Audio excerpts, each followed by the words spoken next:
I'm still a friggin' nipple on. Well, here I am. I'm no longer a nipple.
I was muted. Oh my God. Hey, y'all. Jester. Oh, okay. Jester, y'all. It is Jester's birthday. No, Mark, you did not fart. It was Jester's birthday. Happy birthday, Jester. Look, we had a birthday stream for Jester. It was amazing. It was fun. Hey, Final Fantasy fan. Good to see you. It was fun. It was amazing. I just, shit, it's Saturday night. I've had a long week.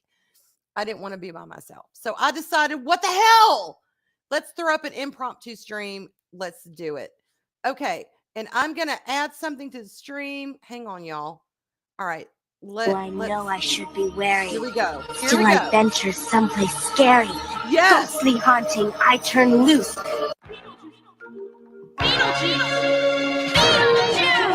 Oh my God, Beetlejuice, y'all! It's showtime. It is showtime, y'all. Hey guys, what's going on? Yes, we are just chilling out. Can you hear me, memes? Can you hear me? Okay. I can hear you now. You're a wee bit low. Then again, I am loud. Wow, that is something I've never been told before. I'm always told. Look, I'm always told I'm so loud. I'm always told I'm loud. I'm breaking eardrums. I'm this. I'm that. You can hear me okay? I'm not Loudness is relative, I found, because often I feel like we're in the same boat in that I'd literally be on a car ride with somebody. We're just talking about something. They're like, you don't have to yell. It's like, no, my voice is I just get very excited and passionate about things. You know what? I was an actress, and one of the things we are taught is to project. We are told, look, when you're on stage, and a lot of this was improv, you need to speak as if you're speaking to the person in the back of the room. Mm-hmm. Because this was the time when, before there was microphones on every damn actress and actress. Sometimes when we went on stage, we just had to, this was it. All natural voice was what we had. And they were like, if the people in the back of the room can't hear you, then you're just not doing it right. So I got trained to do that. And now I'm told I'm loud, I'm this, I'm that. And you know what? I have a comeback for that, damn it. I came with a comeback for that today. And I was told it was appropriate to say. The next person that tells me, oh my God, Arwen, you're just too loud. You're too this. I'm going to say, what? Are your ears really that weak? It's not that I'm too loud. It's that your ears can't handle my voice. So Well, that's stick that's with I mean it. that checks out. But I mean, it's the rattling and stuff like that. And again, Arwen, not everybody was trained to project their voice to the back of the theater because I was. we didn't always have like 5,000 watt like stereo surround sounder I systems and stuff was. like that. And oh god, I love IMAX. Yes, yes. I'm a theater major, and that was one of the things in college that we were taught is that you have to. Oh my God, Dave Bob, I see you. Stop it. Mm-mm-mm. Stop it. I know I'm loud. I'm too loud. But you know what? You know what? I thought about that and I figured out look, if I'm loud, one, that's just my voice and I can't really help it. And two, well, you know what? There are worse things to be in this world, right?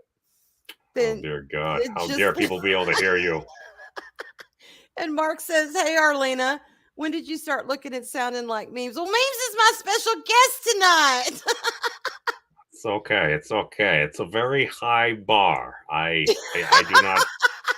I'm gonna stop talking before I dig myself more of a hole. All right, let's go through the chat. Hey, T Nice Gamer, it's so good to see you. Welcome. It really is. And we have Mark. No karaoke tonight. So, okay. And Mark, if you want to come on, let me know and I'll send you a link because you're always welcome. And Leah Rose. Hello, Leah. And hey, Scott. Yes, this is a special treat. I haven't streamed by myself and I don't know how damn long. I've had stuff going on here that I've had to take care of, which I'll get into. But it's good to see you tonight. And I love how I'm acknowledged as a Zilworld persona. As I'm streaming by myself. Alright, okay. in Final Fantasy 012, good to see you tonight. I think we got everyone. I just want to make sure. Oh my God, Maddie's daddy, Steve Mitchum. Hey, that's right. Tonight is Clobby's Saturday Night Star Trek. I actually, before I started going to karaoke, I used to go to Clobby's all the time for Saturday Night Star Trek, and I loved it with him and oh my God, oh my God, it's not Rachel Renee. I forgot the name. Fuck, I'm so sorry. I'm out of it. But These are hard. yes, yes, go there. It is so good. It was a great stream, and we have Tender Warrior. Hello. Well, thank you. This is a treat tonight. We're just doing our thing. Oh my God. Okay, Day Bob. No, I don't want to hear you. Tell me I'm too loud. I know I am, and I'm working on it. You know, to be honest with you, I've been Raquel. Thank you, Mark. Raquel. Yes. It's I've been okay. We told, accept you for all your loudness. thank you, because I know I get loud. I know I get, but sometimes you can't help it. Oh, thank you so much, Steve. I appreciate that. Extra gorgeous tonight. I don't know about that, but thank you. I do appreciate that. Jester. Okay, y'all. It is Jester's birthday. We have to wish him happy birthday because it is his birthday. So happy birthday, Jester. Jester is a druid. He'll deny it until the cows come home, but he is. He's got that druish soul. So, wise, and we love him. So happy birthday, Jester. I totally watched Jester hopping across the screen describing his birthday activities, totally Yes. not voiced by Fat Steven. Yeah. Steven, oh my God, those shorts that he did. And yeah, I agree. Culture does have prettier hair than both of us. Don't you agree with He that, does have meme? a very fine mane. It's probably the conditioning. It was so funny. I took a picture, but I haven't posted it on Twitter because it's not a very good one. It's not very up close, but I saw a guy the other day. I was walking somewhere and I was passing by my college and I saw a man with his little son, his 4-year-old son. And I swear to God, on that campus, he looked exactly like Culture. And my first thought was every city has a Culture. Every city has a Culture casino because he had the hair, he had the glasses. He just looked like Culture. So what you're saying is you saw a random person remind you of somebody you know on the internet. You took a picture. I did. I took a picture, but it's not very good. It's probably for the best that way. I was so tired. See, I had this story where I got pulled over, and I'm not proud of this, but I got pulled over because my tag was expired. Not only was my tag expired, memes, but my tag has been expired for 3 years. Yeah. When, because, Robert died in 2020, and then 2020 was pretty much a fog. And then after 2020, I started coming to, kind of coming to life again and doing things again. Well, I didn't think about my tag. It was the last thing because he took care of all that. Tag, insurance, bills, that was all his thing. So I had to kind of start realizing it's just me. I need to take care of this shit. Well, I was pulled over the other day and the officer said, well, Miss Avalon, your tag is expired. I just went, oh my God. So yeah, I had to get my tag the other day. But you know what? To be fair, he was a good man. I couldn't drive my car home because Georgia law is no, if you don't have insurance or a tag, you got to park that shit. But he didn't tow it. He didn't send me to jail. None of that. So he was really nice about it, because it was on the 4th of July and everything was closed. And I told him the truth. I said, look, to be honest with you, the last time I had this tag was my husband. He took care of all that. And to be honest, I haven't even thought about it. And he was like, well, thank you for being honest with me. I'm going to go ahead and we'll just get you parked and we'll get you taken care of. So there are some really nice cops out there, y'all. Well, they do exist. Yeah, they do. Hey, Asaj, how are you doing? Oh my God, y'all, Memes is here. We're going to talk some metaphysics and some science tonight because I got some questions. Okay. I have words. I'm not saying they're answers, but. Well, Arlena and I were talking about you the other day. It was either the other day or today. I can't remember. Oh, no. Thank you, Steve. No, Culture Casino does. He kind of, because, okay, the thing that Culture does that is so cool that I've thought about doing is Culture will grow out his hair for so long and then he'll cut it and he'll donate it to children with cancer. Sure. And, I admit I'm kind of vain. I think long hair on a woman is appropriate. And I probably shouldn't think that. I should probably go ahead and cut mine up to here and sell it, or not sell it, but donate it. But Sure. I just haven't gotten to that point yet because I guess I don't know. Beams, am I too vain? I mean, really? I mean, I like your hair. I mean, it's personally, you got a lot of nice hair. I got a lot of it though, and it's a pain in the ass to deal with. Oh my! I never realized until recently what it's like to have long hair. I'm out for a run, and all of a sudden I feel like a thing on my back. I'm like, but you oh got my long God. hair, Memes. I know, no. I'm now like realizing this. I'm like, oh my God, what's that thing? I'm like, is this how a horse feels when it's galloping or something? Like, because I'm feeling like hitting like my back and stuff like that. It's weird. I'm like having all these feelings I've never felt before. I'm old fashioned, and I'm old fashioned about a lot of things that I'm learning. And I think, I know, Steve. Yeah, you started growing your hair. You did the Thor cosplay, right? Because he's really tall and he's got the long blonde hair, and he did I've seen him dressed as Thor, and it looked amazing. So I think long hair on men is underrated. I really do. My husband had long hair. And I don't think long hair belongs to men or women. I think it's one of those things that if you feel good in and you enjoy and it looks good on you, then do it. Whether you're a man or a woman. I don't have a problem with short or long hair on a man or a woman. But anyway, no, I've thought about it, but honestly, I've never had. I mean, I had really short hair when I was a kid, but I've had long hair for God, years, longer than I can remember. And I don't know. I can't imagine just chopping it off, but sometimes I think about it. I don't know. Maybe Culture has the right idea. Maybe I should say, fuck it, chop it off, donate it to kids with cancer. Cause my late husband had cancer. So I understand it's a pertinent thing that people go through, and especially kids, Memes kids. Nobody asks for it, but I think kids have a harder time with that kind of thing than adults do. I don't know. What do you think? That's the thing. You're a kid. You haven't even had a chance to live your life yet. So that's why you really haven't. It really hits home. And Dave Bob, I love you so much. It's okay. You're Nobody would ever troll on the internet. No, don't hate having long hair. Look, the thing about long hair that you have to do that people that short hair don't realize, although people with short hair have more, I think, more of a difficult time than people with long hair because they have to constantly get it cut. Like if they have a short style that they like, hair grows really fast. Mine does anyway. And to maintain that kind of style, you have to constantly get it trimmed.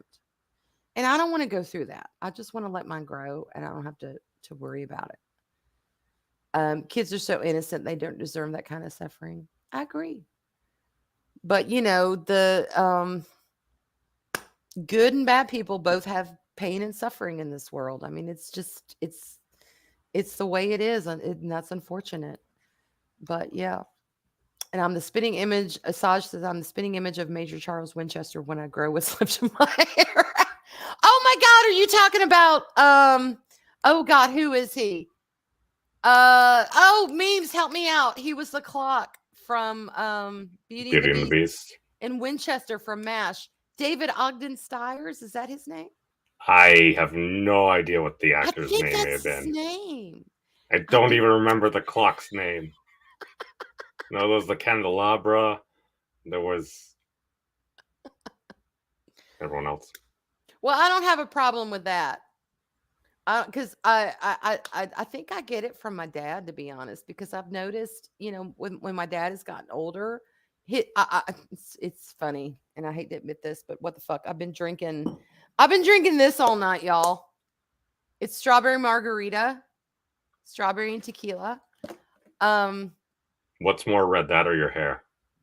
What's more what? What's more red? The tequila or your hair? Probably probably that. Okay, it's close, but okay, fair. But I noticed a couple of years ago, my dad was wearing shorts, and I noticed my dad had no hair on his legs. And I don't know why, but I just noticed it. No. Oh my God. Dave Bob, no. Mad Dog. I've done the Mad Dog scene when I was in college. I will never do that again. No.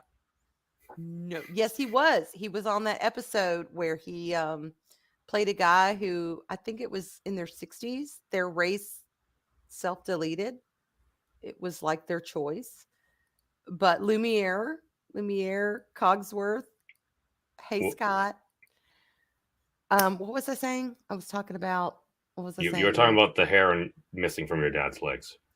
Yes, thank you. Yes, I noticed my dad's legs were completely bare. And, he's a man. And my dad is like a man's man. He would never shave his legs, nothing metrosexual about him. He's just one of these guys who's like, everything comes in natural. That's the way it is. Well, I noticed for the past, I don't know, 5 or 6 years, I have no hair on my legs. I have no hair on my armpits. I am like, with the exception of my head and my eyebrows and other things, I'm hair free. So I think it's a genetic thing because I don't have to shave my legs or my armpits. I'm hair free. I'm done. And I haven't gone to any electrolysis. I haven't gone to any plucking, shaving, nothing. It just does not grow there anymore. So I think it's a genetic thing, and I don't know where the hell that was going because I've been drinking. So this was like a more recent thing rather than like. No, that's interesting. No, because people like develop like different. Yeah, things, yeah. It started about. I noticed it about 7 years ago. 7 years ago, because I used to, like every woman, I would shave my legs, I would shave my armpits. I would shave anything that didn't need to have hair on it, except of course my head, my eyebrows, because women in the West like to be clean shaven. We like to be, our skin soft and smooth for our men. But I don't have to do that. I haven't had to do that in years. And I think it comes from my dad. I think it's just a genetic thing. And it doesn't make him any more masculine. It just means genetically hair doesn't get to a certain age and hair doesn't grow anymore. And I don't know where I'm going with this. I mean, that sounds like a convenient thing. We were talking about like how hair care and having to like cut it and shave it can be like tedious because it takes time and stuff. So no, I could totally see that. No, that makes things more convenient. It takes me like an hour and a half to fix my hair. An hour and a freaking half. And I live in the South. So I will fix my hair and then I will step outside. And then, like 10 seconds later in the summer, when you hit that humidity, it's like, boom, it's frizzy. And I'm like, shit, are you kidding me? So a lot of times, I've got wigs that I'll pop on just for that look like my same hair. But it's like sometimes I don't feel like spending an hour and a half on my damn hair. And, Arlena has seen my hair when it has been in its worst. And she's like, oh my God, you really are Merida from Bray. Because it's like all over the place when it's not fixed. Because when I went up there to see her, I forgot my curling iron and my blow dryer. So it was just boom, all natural. But anyway. Welcome, everybody. Hey, awesome one. Yes. Y'all, I've been drinking tonight. I think I've already showed this, but I'm going to show it again. And it's Saturday night, and I don't feel like being by myself. There you go. It's not wine. It's tequila and strawberry. That's what I'm drinking tonight. I wanted something a little different. Sorry, it's not Fireball. Oh, damn, memes. I forgot about Fireball. I was told if you, God, what was it? Mary told me. If you mix Fireball, was it with apple schnapps? It tastes like an apple pie. Ooh. Have you ever tried that? No. The last time I think I had Fireball, we're taking a bunch of shots. I'd already been drinking. We were trying to celebrate somebody's birthday or somebody, and there was a miscommunication, so there were more shots taken than we were supposed to. I got very inebriated. However, my friend who was a bartender, she's like, you're going to crash at my place. I'm driving you back over there. She attempted to take some back roads, and then she took like a 28-minute detour. I didn't make it the full extra half an hour, so I just started throwing up all the Fireball out her window along the side of her car. I'm going to try that. No. Oh. I've been told Fireball with apple something, and I think it's schnapps. Yeah, it tastes just like an apple pie. I can see that. And I want to try it. And no, Boone's Farm in a bottle. No, it's not, Dave Bob. This is 1800, the ultimate margarita, ready to serve, strawberry and tequila. And I haven't had tequila since the one I had, which I'm convinced had the worm in it. Speaking of metaphysical and placebo effects. Okay, we're gonna talk metaphysics tonight, y'all. If you drink a bottle of tequila and you believe you consumed a worm, will you show worm-like symptoms potentially, even if you didn't drink a worm? Okay, I'll have to tell you about the symptoms I had. But first, I'll tell Piper now she's on Jolly Stream. Are you going to be okay streaming with me, or are you going to get in trouble with Piper? What? Is this okay? He says, I'll tell Piper now she's on Jolly Stream. Are you going to be okay streaming? Or for what? I don't know. I know you and Piper do a lot of streams together, and I just want to make sure. No. I do streams with Fizz. Her VTuber Fizz, I'm roommate. Sorry, that's right. You do with Fizz. And I don't. Piper might be on Jolly Stream, but it's typically the other roommate, G Iggity. She's a Fizz gig puppet. Well, just for the record, I love Piper and I love Fizz. I think both of them are amazing women. I don't, I totally agree. Yeah, I've gotten to know them through your streams, and I think I have a crush on Fizz. I have to admit, Fizz is amazing. Because I still have clips of you both I need to do. Yes. You remember when I asked her what dessert she would have to choose if she could only choose one, and it broke her brain? I know. She got so excited. Oh, actually, let's take a quick Fizz break because we can do this. I think you'll like this because it actually combines some of the things we had before. Nice. And I think I actually played it on. No, actually, I played it on Phil's stream earlier. That's what it was. Okay, here we go. A real quick Fizz break. The question is, here we go. Okay, let's add this. Here we go. The hot sandwich. And I conjecture that no. A hot dog is an open-faced calzone. Ooh, did you get this? Okay. Gotta make sure it doesn't go over there. Yeah, it threatened it. Yeah, I was sucking up the top. Oh, God damn it. No, I what was that? I ate too much pie today. I used my mouth to make sure that spillage didn't really happen. Wait a second, what type of pie? The calzone theory is no good. Oh no. Here we go. Why is the calzone wrong? I found this season. I found the mint chocolate Twinkie. Yes. The calzone is toasted. Like, to make it a calzone, it has to be cooked with toasted, the bread too, and it's a specific kind of bread dough that makes it the calzone. It's the same reason why a pizza is not just a topless sandwich.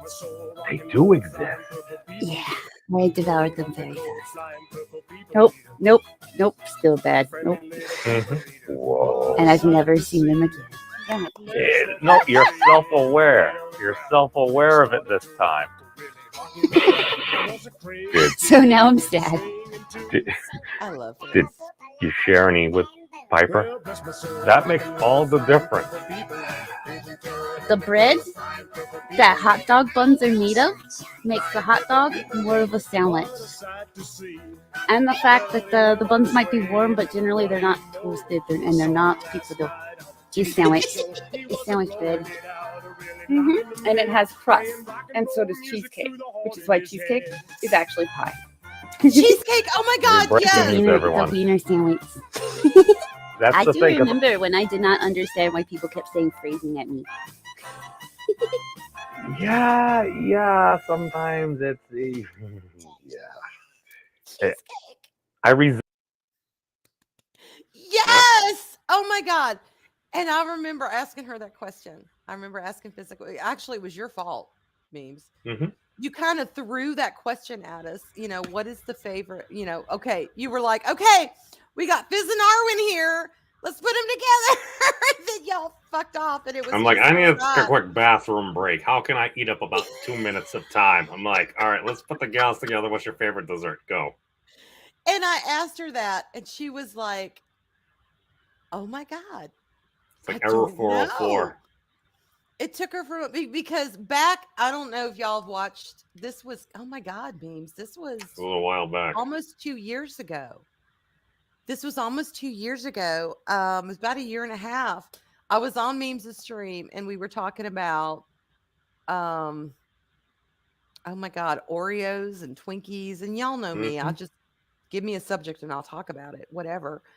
Well, he said, Fizz, I told her about the mint chocolate Twinkies because I found some mint chocolate Twinkies. They were limited edition and they were freaking amazing.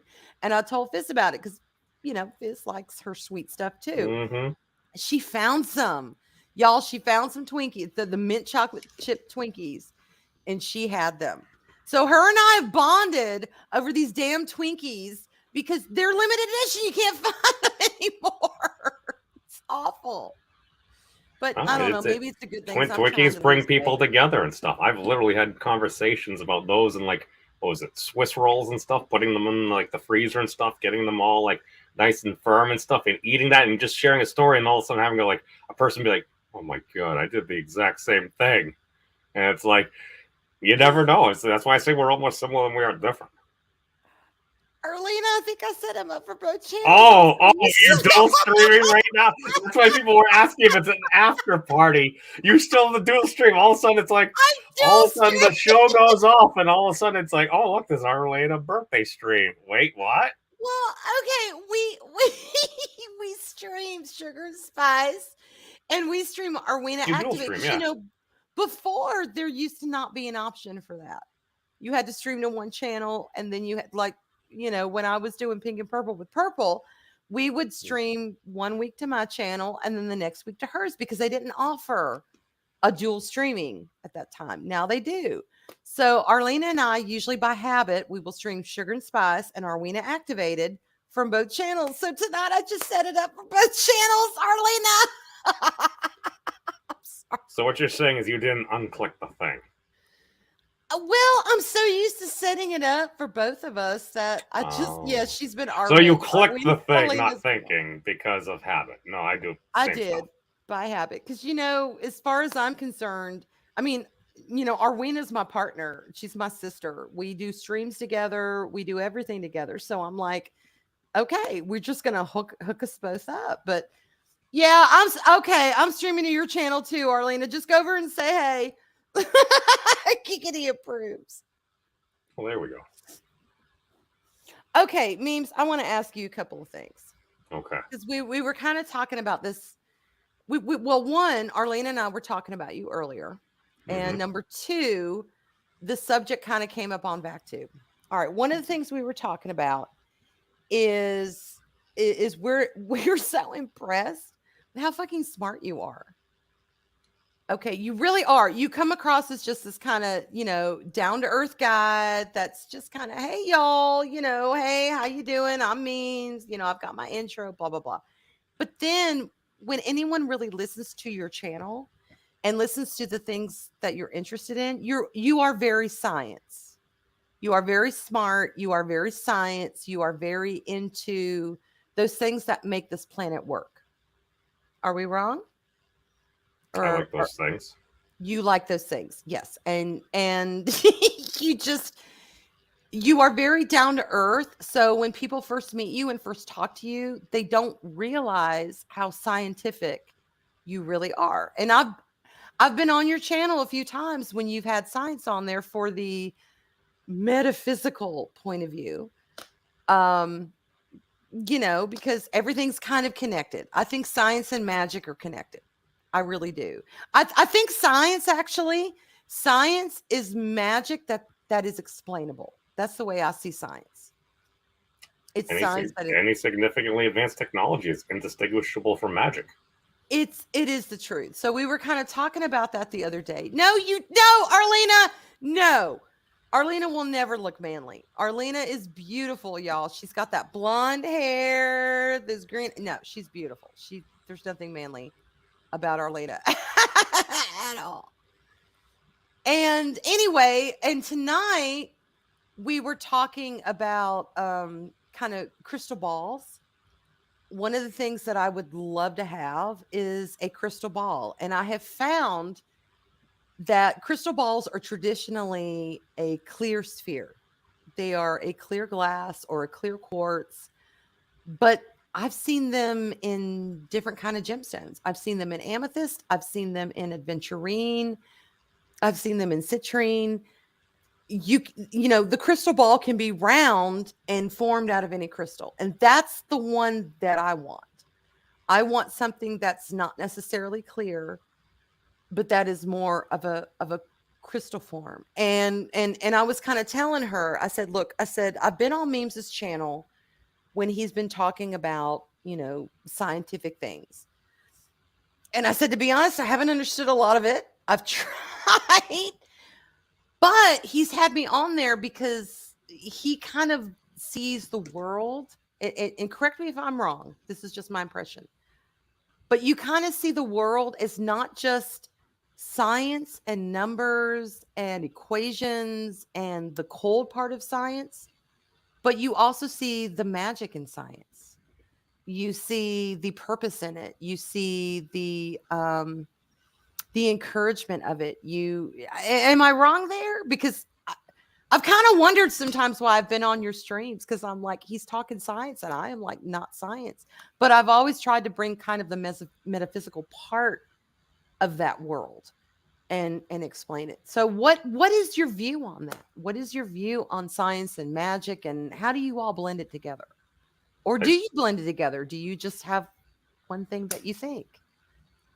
I think a lot of it just comes down to your perspective. It's just like however you want to just put together your view of the world. I mean, that's up to you. It's like we're each our own individual self. It's just we're going to believe what we want to believe. We're going to go about our lives how we want. Yes, the answer is tequila. I was going to say, Mark, I'm almost done. But well, I think a lot of it comes down to is what are you trying to do? You're just trying to get through your life.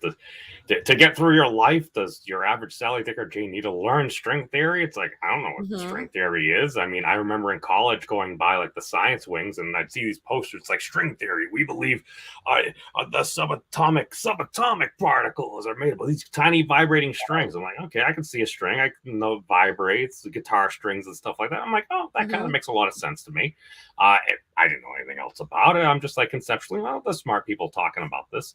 And you just keep on going through again and again. And it's just, I've been very blessed in my life that I've gone through some things. I took modern physics for all of like, I think like a week and a half, like back in college, because this was back in the days where I think they still had kind of the telephone system or the early internet systems where it's like, you could basically take whatever you want. They didn't necessarily have all the checks in place to be like, modern physics. I'm a business student.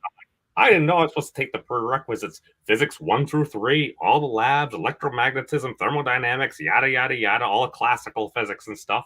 I'm like, I was able to start doing the homework because some of it interested me. That's the thing. It's like up to that, I didn't really know math or stuff. I swear the system just passed me along because I was a nice guy. Or my teachers liked me for some reason. So I'm like, okay, I just felt like I was moved along because like I stopped understanding math halfway through the 6th grade where it's like, it's time to, we're going to teach you something today. You don't need to know it now, but it'll make things useful later. So I just didn't pay attention, was just doodling in my notebook. And that day, our teacher taught us how to cross multiply fractions. I still don't really know how to cross multiply fractions. And then I got to the 7th grade. It's like, now that you know how to cross multiply fractions, here are some letters. And then I was just lost and stuff. But then it's like, all right, here's a modern physics class. Calculate the speed of a particle going, or the energy of a particle going 0.999999 times the speed of light. It's like, oh, I felt like, oh, now I know calculus. Well, then like an upper level finance class where it's like, here's a proposed project.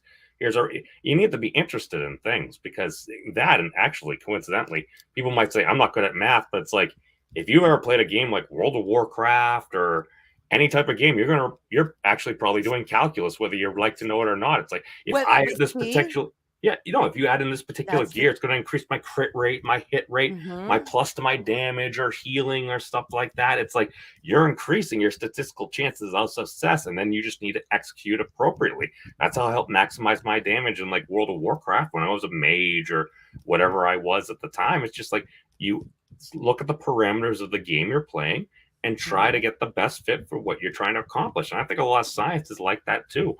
You can go by, you can just you just do all these random things. You can try all the hard different things, or you can just be like, all right, what works, what makes sense. And if you actually leverage the power of the internet and everything, it's like, oh, you can actually understand. Because back in the day, it's like they used to say like one of the greatest tragedies of like antiquity or something was like when they burned like the Library of Alexandria, because you had all these books, all like this, more or less at the time, at least, so to speak, the sum total of human knowledge. It's like, dude, you could download like a hard file of Wikipedia for freaking like 10 or 15 gigs. And it's like, you more or less have a lot of the sum total of human knowledge there. It's like, you can access this at a whim right now. For math stuff, you don't need to necessarily know how to solve all these things. If you can just kind of get an idea and ask a question, Wolfram Alpha will give you a lot of the answers and stuff right there. So it's like, it's so much easier than it was back in the day where it's like, all right, I'm a smart person. I have an equation here or something. How do you do it? You fill out a whole bunch of punch cards and stuff. You get in line. You have somebody put it in. You hope it all works and everything. And maybe in a day or two, you get an answer to your calculation. It's like, I just punch in some numbers or could literally take a picture of like math homework now, upload it to Wolfram Alpha. It'll literally do it for you. Well, okay.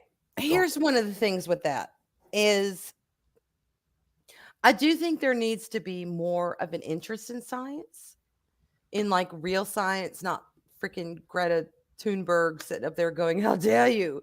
But I mean, legit science that's been around forever, that is the building block of the structure of our planet. And one of the things is my son said to me, because he used to watch the B5 streams that's Fat Steven would do. Of course, you were on the panel, and David was on there once, and he told me one time. He said, "I think memes Memes is really smart. And I said, really? Why do you say that? Because I wanted to get why he thought that. And he said, because he said, Mom, memes has the ability to kick back and enjoy a show for its esoteric value. And yet at the same time, memes is really into science. And I didn't realize at the time he had been watching your channel on his own. Because he would watch the B5 streams and then he would kind of look everybody up that was on there and kind of see what y'all had to offer on your own. And my son is extremely smart, but he's one of these people who is so into other things that at first take when you talk to him, because he's talking about movies, he's talking about pop culture, he's talking about all these other things, people may not pick on how freaking smart he is. But he has this worldview that is all his own. And he channels everything through his own mindset, through his own funnel, through his own view of seeing things. And there was something about you that he really connected with. And he was like, okay, here's this guy who, looks like me and talks like me, but yet he's into these science things. He's into these, really smart things. And it made him think, it made him take a step back and think, well, you know what?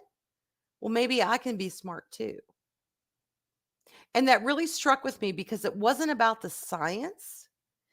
It was about my child realizing, okay, I may not have all the answers. I may not have all the, what do you call it? Like when you make a list of stuff, he's like, I may not have all that, all the, not all the I's dotted and all the T's dotted. He's like, but I'm interested in this stuff. And here I see someone who is kind of like me, he's thinking who's kind of like me, who is into these stuff, but who doesn't talk above me. And I thought that was really important. I thought that was really significant, is he's like, I can listen to memes and I can listen to Steven and I can get all this stuff, but they're not talking down to me. And I think that's missing today. And I think that's particularly missing in the scientific and the metaphysical world, because let's face it, a lot of these things meet. A lot of that world meets when you get to that unexplainable, hey, we don't have an explanation for that. It is what it is. It can be whatever you want it to be. And I really appreciated that. I was like, you're right. You don't have to be a certain way to be into science or to be into metaphysics or to be into. Have you found any pushback, through your interest? And because let's face it, you're interested into some really heavy things. You're interested into some really scientific things that a lot of people don't understand. But because you are so down to earth about it, what do you think about that? Do you think we need more of that? We need more people who are just kind of just say it is the way it is, or do you think we need to step up and become more scientific? I don't know. Am I asking the right question? Am I making sense? Because I have been drinking, y'all. I have. So it is what it is. But like a lot of people have. It's Jester's birthday. It's Jester's birthday. We're all drinking to celebrate the Druid's birthday. Consenting adults, we're all going to hell. Welcome, Apollo me. I won't lie. I'm drinking. I've had a hell of a couple of weeks. I am drinking. I'm an adult. I'm going to drink. You're right.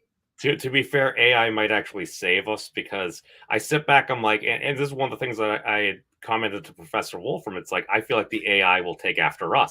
I'm like, I sit back, I look at the internet, I'm like, well, if the AI is going to take a look at us and it just like copies what people are doing on Twitter and stuff, I'm like, well, the AI is just going to meme humans into oblivion. It's just going to be the AI like just making memes, dunking on like humans wiping each other out. Oh God, I'm sorry. I don't want AI to take over. No, I don't.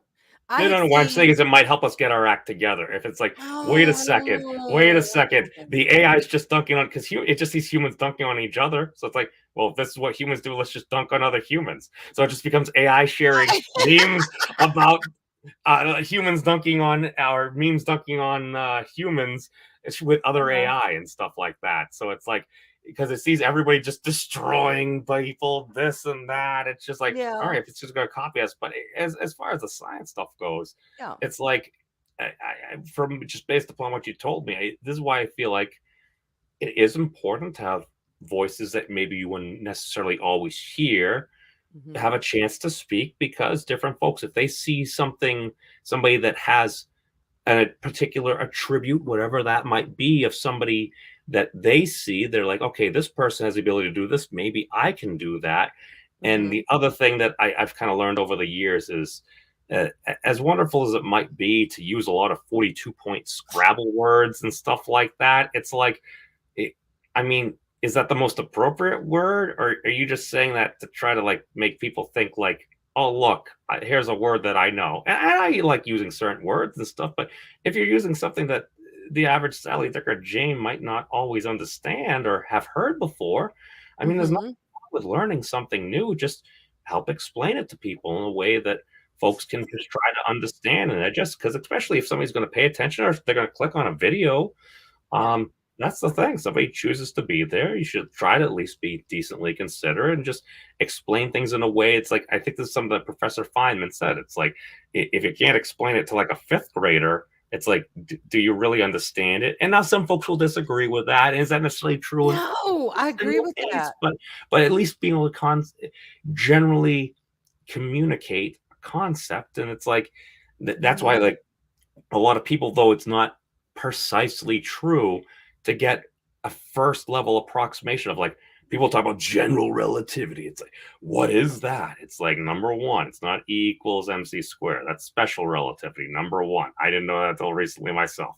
Um, Number two, it's like that's why they say it's like think of a bowling ball on a trampoline. What's that do? It bends it. So if all of a sudden there's a bowling ball on a trampoline, it goes down to the center. You throw a golf ball on the side, it goes down there because it's got a curve to it. It's like, Mhm. is that exactly what general relativity is?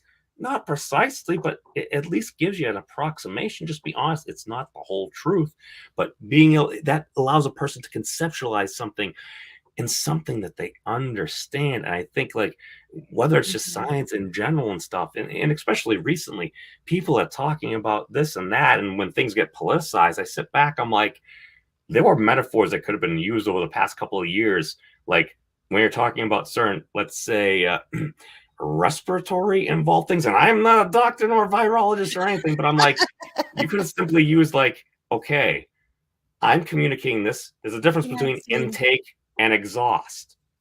Had Mhm. you done that and not tried to this side versus that side, that I think a lot of more people would have understood, be able to make the best choices for themselves, and then people wouldn't have been screaming, but you're right, you're wrong. It's like you're talking about two different things here. That's the Yes. thing, just being able to communicate. Hey, welcome to Range. Hey, Derange. Hey, how are you? And good night, Steve Mitchum. Good night. Thank you. So, We are only human. That is very, very true. well, Very true. we're limited creatures and stuff like that, and everyone's got their own unique life perspective and stuff like that. Maybe some folks have gone through all this different training, this and that. To be fair, we were talking a little bit before this. One of the things that I learned, it's like I'm listening to all these physics things while I'm at work. It's like I work in a warehouse. I surf around like a crazy person on an electric pallet jack, often shirtless, just running around grabbing all these wholesale cases of groceries, stuff, stacking Yeah. them up on pallets as effectively I can, drop them off at the docks to grab another order, just so people can eat. Because that tends to be Mhm. one of those important things. You want people to actually have food to get delivered to the shelves and stuff. So it's like I found that was important. I needed a job during the pandemic and stuff like that. Happen to work. Mm. They treat me right. I treat them right. I lift things up and put them down. But one of the things I also learned from listening to like all these science like podcasts and stuff, it's like I also kind of learned some of the general physics of like, oh, acceleration. Because if you got a thing loaded up with a whole bunch of juices, water, cranberry, all these things, it's Right. 6 or 7 feet high. You're trying to fly as fast as you can around a warehouse. You Right. learn to take corners a little gently and me because what happens, because I've spilled pallets before, especially when you're more of a noob. It's like one of the things you learn. Truck drivers know this and stuff. You don't just ramp on your brakes when you're hauling 100,000 pounds. What's going to, your check's going to, like, it's going to be a huge pile up and stuff like that. Yeah. That's why it's like, they'd have like runaway truck ramps and stuff like that. It's like, because you want to be able to gently do things. You learn where are the points where certain things are going to happen, where you might hydroplane, this is that.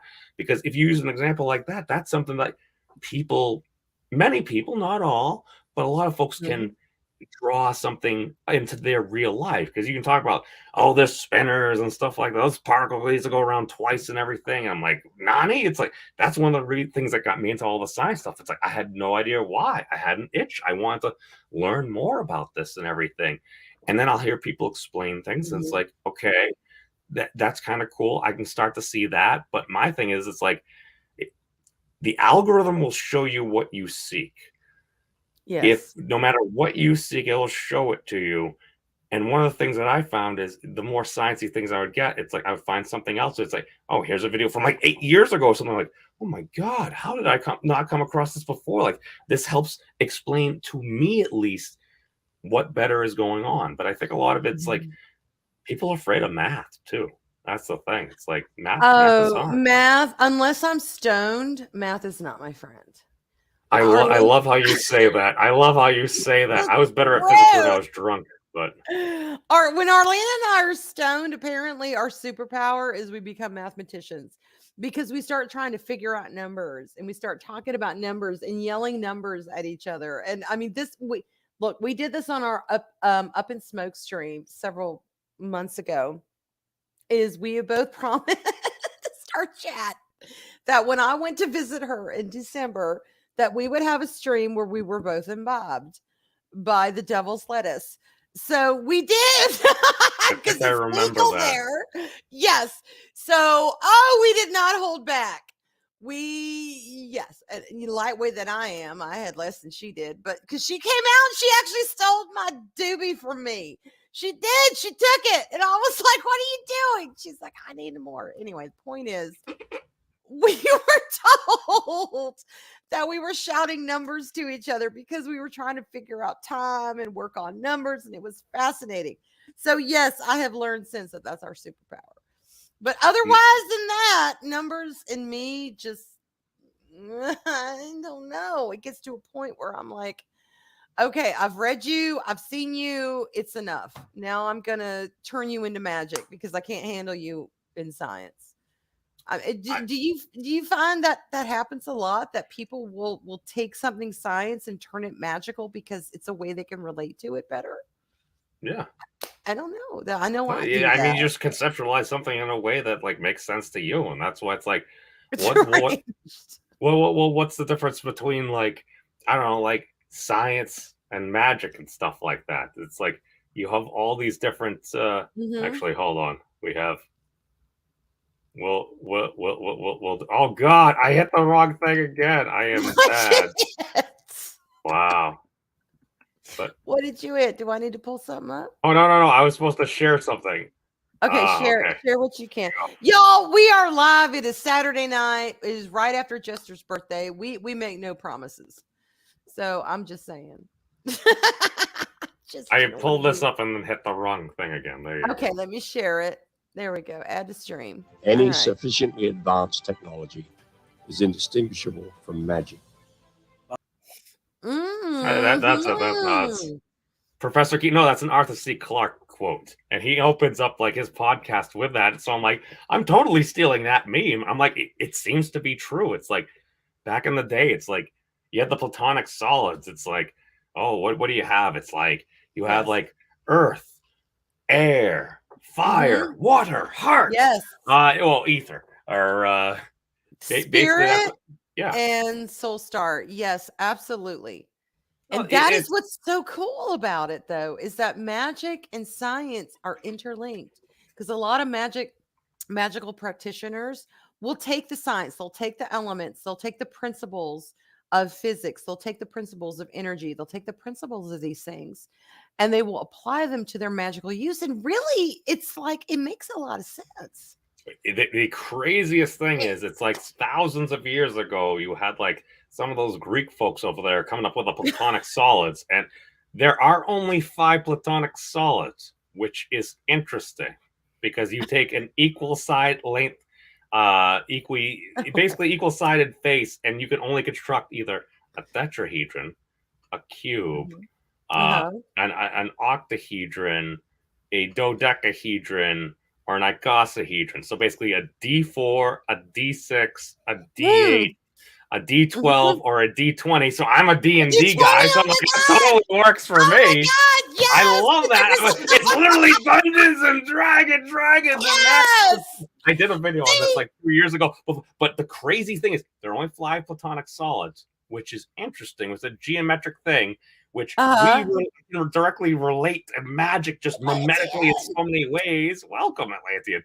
But you can see those things. And coincidentally, at least according to my knowledge, from what I've been told from some smart people, my personal observation, Mhm. if you spend enough time on Wolfram Alpha, you figure out that of all the constants in nature and everything, you only need 5-dimensional ingredients to make up our universe as we know it, so to speak.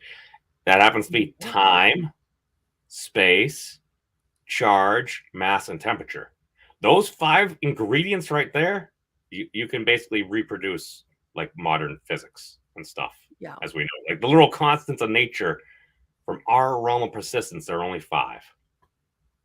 Now, it might be a complex combination of those 5, but when you actually look at it, like Wolfram Alpha, literally, like it lists the dimensional ingredients and like the amount that is used. It's really like a recipe for reality. It's kind of freaky, like, and that's how I try to phrase things. It's like because Arlena, it's like oh god, I'm saying Arlena again, Arwena. Oh god, let our names be fine. Are we Yeah. activated? But Schrodinger's cat. well, Yeah. but that's the thing. It's like I've actually that last gentleman that was on that was stealing the clip from his channel. That's Professor Brian Keating, the Nick Fury of the physics community, in my opinion. He's a distinguished. That's interesting. He's a distinguished chancellor's professor of physics at UC San Diego and stuff. Mhm. And during the pandemic, he actually posted the link to one of his online classes he was doing. He's a graduate level professor for people studying like astronomy and stuff like that want to be like actual cosmologists, like not the ones that do like your nails and hair typically, Not the hair and the nails, but the ones that do like the cosmologists like sky the and cosmos. yeah, exactly. Right. I still use them There's a interchangeably difference. occasionally. Oh god, but the thing is, it's like I attended one of his Zoom lectures, and I'm sitting there, and then I realized, oh, there's a reason he's the distinguished chancellor's level. It was a graduate level physics class. I'm sitting there, I'm like, I don't know, like any of the. I could recognize some things. I'm like, okay, I could probably plug some of these things into the Wolfram Alpha and stuff like that, and try to pick through it. And I'm just going through it, and I'm like, okay, I don't necessarily know what he's saying right now. I'm like, okay, what do we have? It's like we have stuff, and it's doing things. Okay, that I can understand. I might not know what that stuff is, or exactly what those things are, but at least in my head, stuff is doing things. And as you learn more and more, you kind of fill it out. It's like you're trying to like bake a souffle for the first time. I hear it can be finicky. And it's probably going to go wrong a lot until you get it down, and then it becomes like second nature. You're like, oh, of course that was easy. It wasn't always easy, but you can learn, especially if you're interested. But see, that is the key, because I've taken science like every other person, through high school, through middle school, through high school, blah blah blah, through college. And it's been interesting, but it's not been interesting to the point where I was like, "Oh my god, science, yay." But I have learned there are other aspects to it that I don't know why the teachers don't talk about more. They don't talk about the metaphysical side. They don't talk about how science relates to religion and can relate to, because I don't know why people think religion and science are like this. They're like, eh. I'm like, no, they're actually very much in par with each other. They're very much in the same line with each other if you just look for it. If you just look at it. If you just read these texts, these different religious texts, you'll see it. And they tend to separate everything. And I don't like to separate everything, memes. I like it all mixed up in one big cauldron. Because that's the way I relate to things. That's the way I can filter things. Is I can get into science as long as I can see it through a metaphysical lens. Then it's like, yeah, I get it. I understand it. It's not a problem. It's not alien to me. It's not. But I don't see a lot of that happening. I don't know. What do you think? Do you think it is too separated, or do you think it needs to stay separated? And you think we need to just overlap it ourselves? I think people should do what works best for them. I mean, personally, I like mixing and jumbling it all up into a crazy concoction that might turn you into a crazy monster, maybe a dragonkin or something like this. Because it helps me. And at least the crazy thing is, I'm like where I'm planning to go out to like the monastery in Utah and stuff like that to do some science and stuff. It's like I showed a video of Naruto generating a Rasengan at one point, like taking the ball of energy, and I'm like, at least the physics model I'm looking at, I'm like, okay, it's based upon the complement of the figure 8 knot.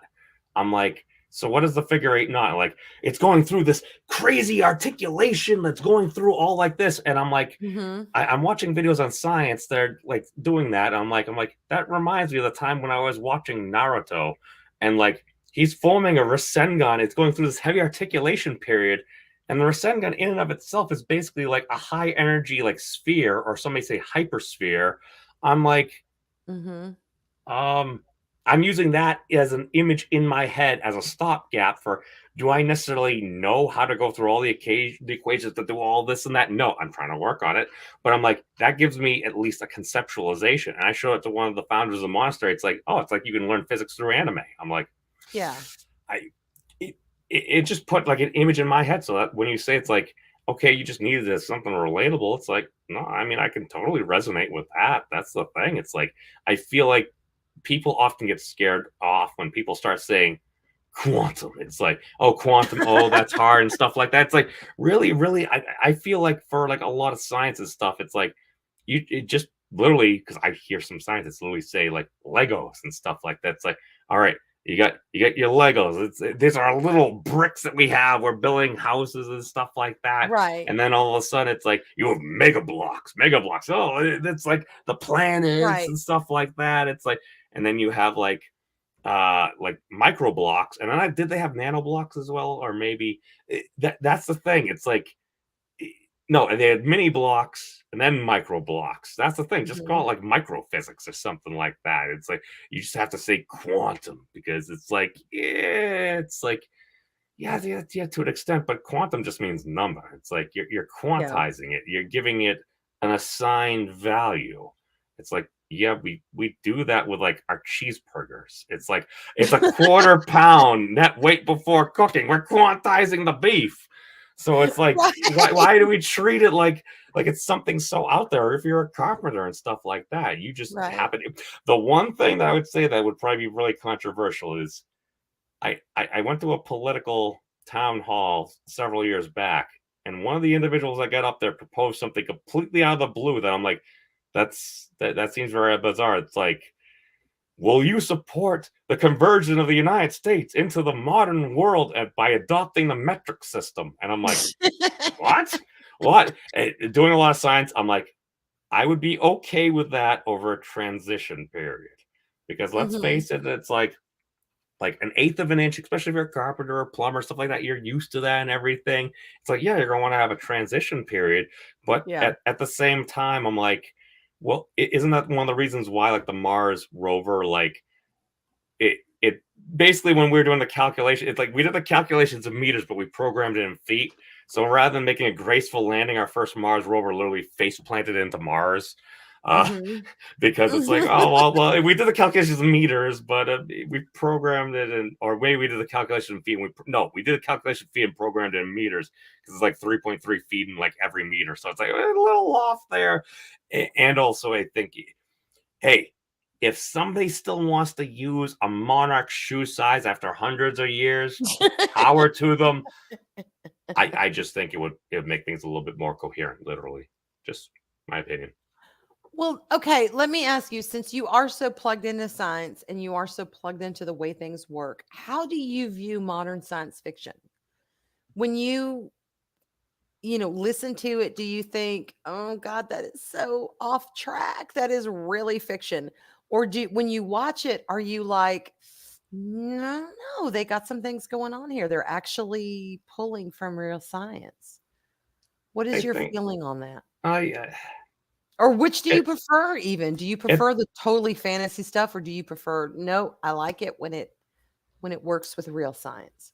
I I mean, personally, I was always more of like a fantasy type of guy, and you just that's my personal side there. As far as science fiction goes, I think the best science fiction takes a lot of the core concepts from science, and Mhm. then we'll just because you're making fiction, it's just like can take it Yeah. to the nth degree, or maybe hypothesize something out there that's possible. Because like, let's face it, I'm pretty sure like.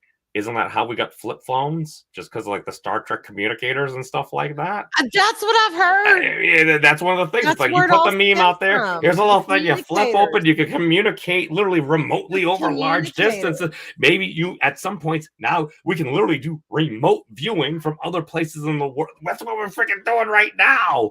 And I'm even the looking at like, badges, when Star Trek beeps the badges, I think of like pagers. I think of like, anything that can alert I your remember attention pagers. to, yeah, I remember pagers. Oh my God. I don't know if a lot of people do now. Maybe showing my age. I know. It's like, oh, But I used to have a pager. I did. And now I look back and I think, shit, I got a cell phone. That's all they needed. But at the time, we didn't have cell phones. We just had pagers. But they're trying, they're trying. So when I watch things like Star Trek or whatever, I think, damn, that was written back then when this literally was cell phones were science fiction. Pagers were science fiction. But now the reality. So how far do we go in our fiction to imagine the science that could come tomorrow? Is it too late? Is it already written out there? Is it already we already have the blueprints? Or yes, is there farther we can go in our fiction that one day our science can say, "Hey, this is real." I don't know where the correlation goes between the fiction and the reality. I I think I don't know. I think a lot of the problems we have partially, and again, I total scientific blasphemy here. I think science has got us Mhm. into a lot of issues, but I'm going to claim we can science our way out. Okay. That's what I'm going to say. And Dave Brob is bringing up things that get me all giddy and stuff like that with the JWST telescope there, just because like I'm hearing these things and I'm hearing these releases from nanograv and stuff like that, and Uh-huh. I'm like, I sit back, I'm listening, I'm like, oh god, this is crazy because it's again, I am totally biased. I did do a thing, I think, last month from one of the last times I was at the physics monastery. It basically proposing a cosmological model that I dubbed eternal cyclic cosmology. Basically, kind of giving a shout out to Professor Penrose and Einstein because it's like Einstein's original conception. And again, it's like this is what I'm conjecturing. Mhm. Depending on what happens with nanograph things, that might be more evidence. I already think it kind of is. But then again, I am biased. I am biased because if it happens to be right, that Mhm. would be really cool and everything. But the more I learn about science, the more I believe in Yeah. God, and I realize maybe that turns Isn't that some folks kind of off. This is No, just I my agree with personal feeling. you. This is No, my I personal agree with feeling. you. No, look, okay, look at a tree. Look at a freaking tree and look at the way it's built, the structure of a tree. It has veins, it has arteries, it has all of these things in it that is just like in the human body. You cut into it, it can bleed sap.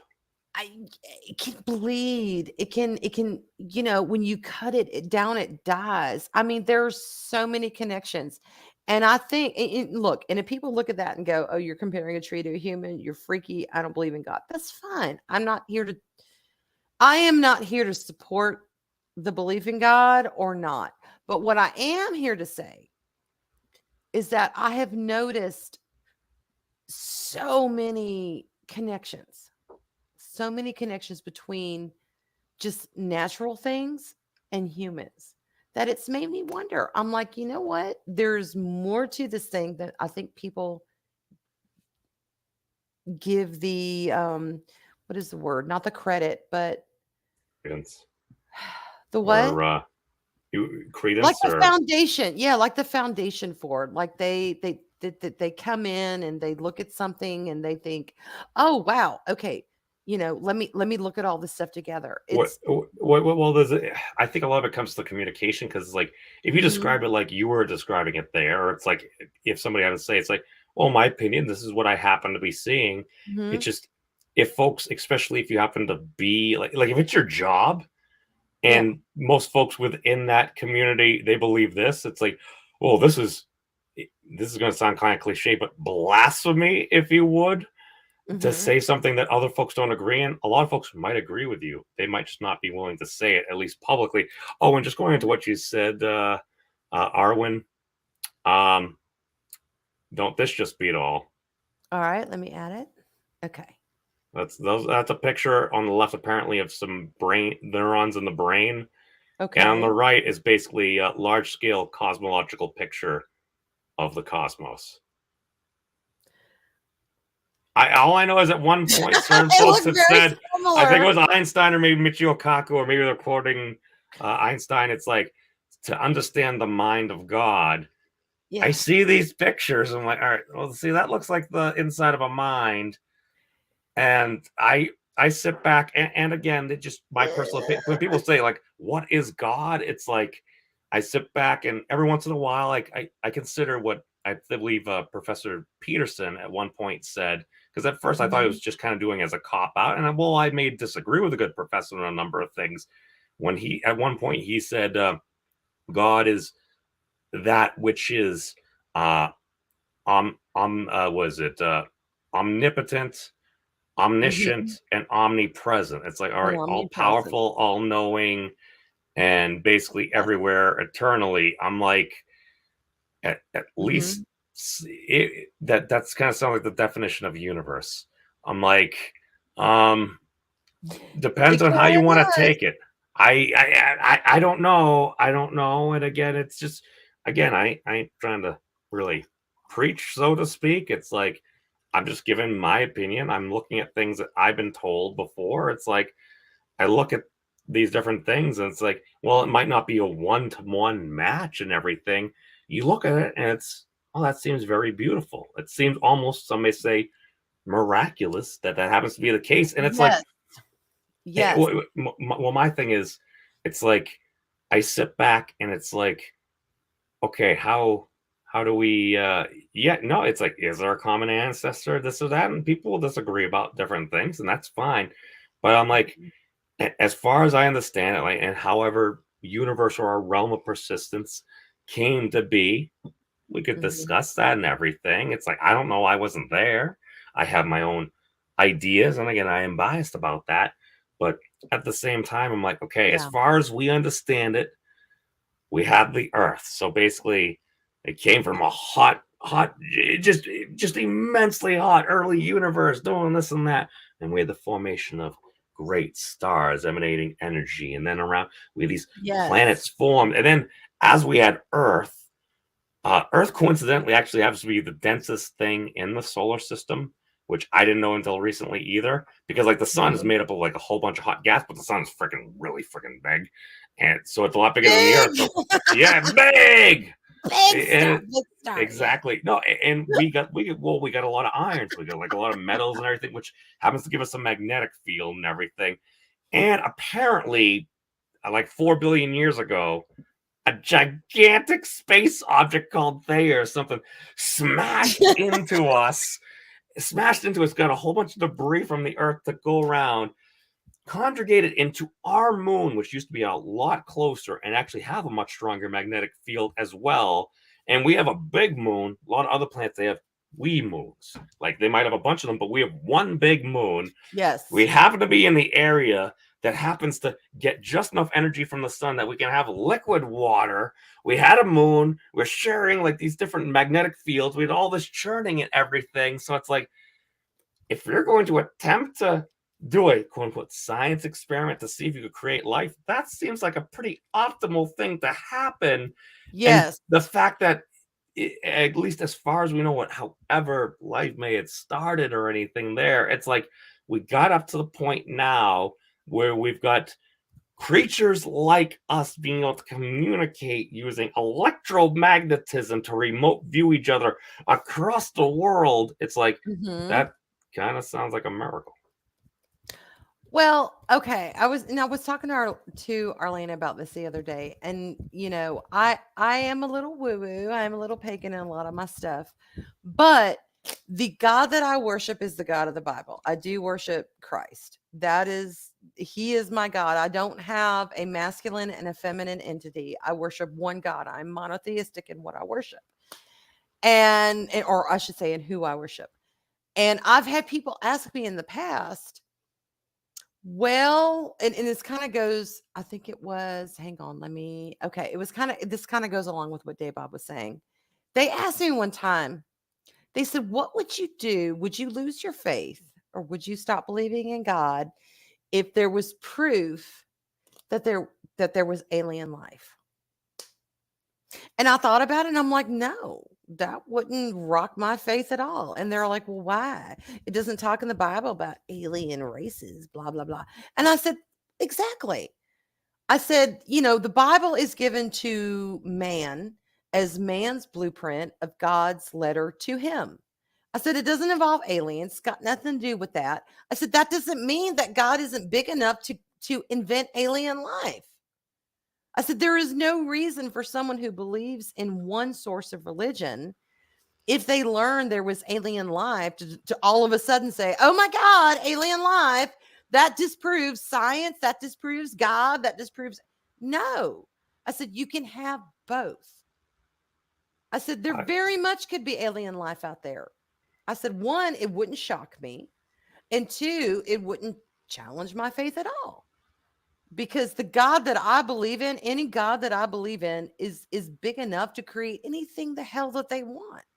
But it doesn't necessarily have to do with me. I don't have to have everything taught to me by this God, everything that they've done, to believe in them.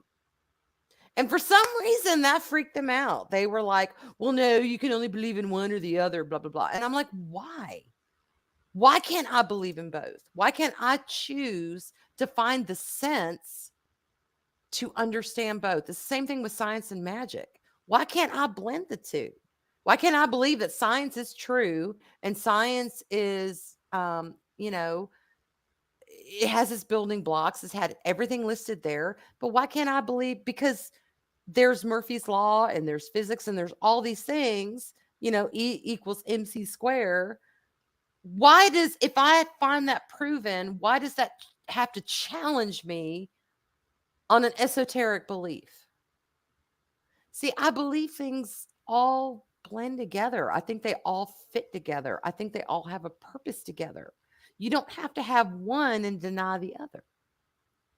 Am I naive in that, or is there some sense in that? I don't know. And if I am naive in that, it's fine. I'm naive in that. I've lived my life as long as I have, and I believe at the end of the day, joy and love and acceptance, I think that's all the most important things in life, aside from science and magic. But at the same time, if you have science, why can't you have magic?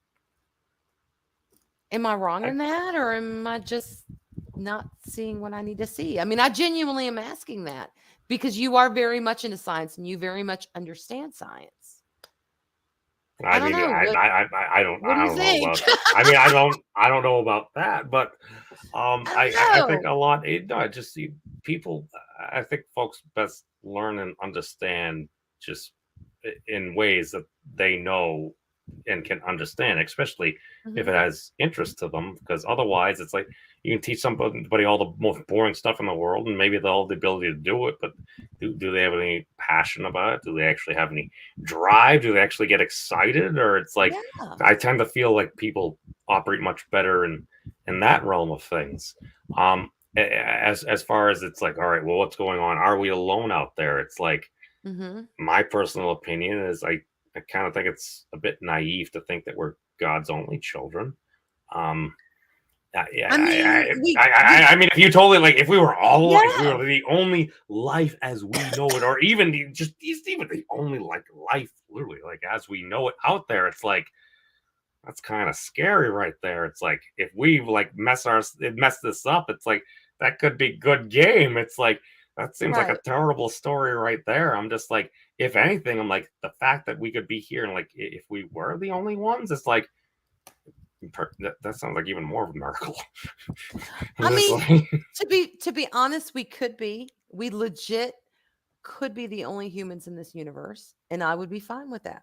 I mean, there is no proof right now that we're not. But at the same time, if we did find little green men existed or however they choose to be, however they are, just because one happens and is proven does not mean another has to be shaken. Because, religion is very personal and you know and I'll just use my faith for example. My faith was given to humans on this earth. It has nothing to do with aliens. So nowhere does it ever say in that book that aliens do not exist. It is just my faith is giving us what we need to find comfort and to find encouragement and to find a source of acceptance and all that stuff. I don't think if little green men or little gray men or big gray men or whatever the hell they are, if they appear one day and say, hey to humans, that has got nothing to do, one has got nothing to do with the other. Because yes, there could be extra life out there. There could be tons of universes that have people just like us with their own faith, with their own science, with their own religion, with their own whatever. And I think when we start putting things in boxes, and I don't mean necessarily taking something and letting it go. Because you can have your faith, whatever it is, you can have your faith and stick with it and say, this is my faith. This is what I'm comfortable with. This is what I believe. I'm not saying that, but I mean, just because something is shown doesn't mean something is null and void at that point. Because I've had a lot of people also say to me, well, there are things that you call magic that are easily explained in science. And I'm like, yeah, but isn't that kind of the point? Isn't science a lot of times just magic explained?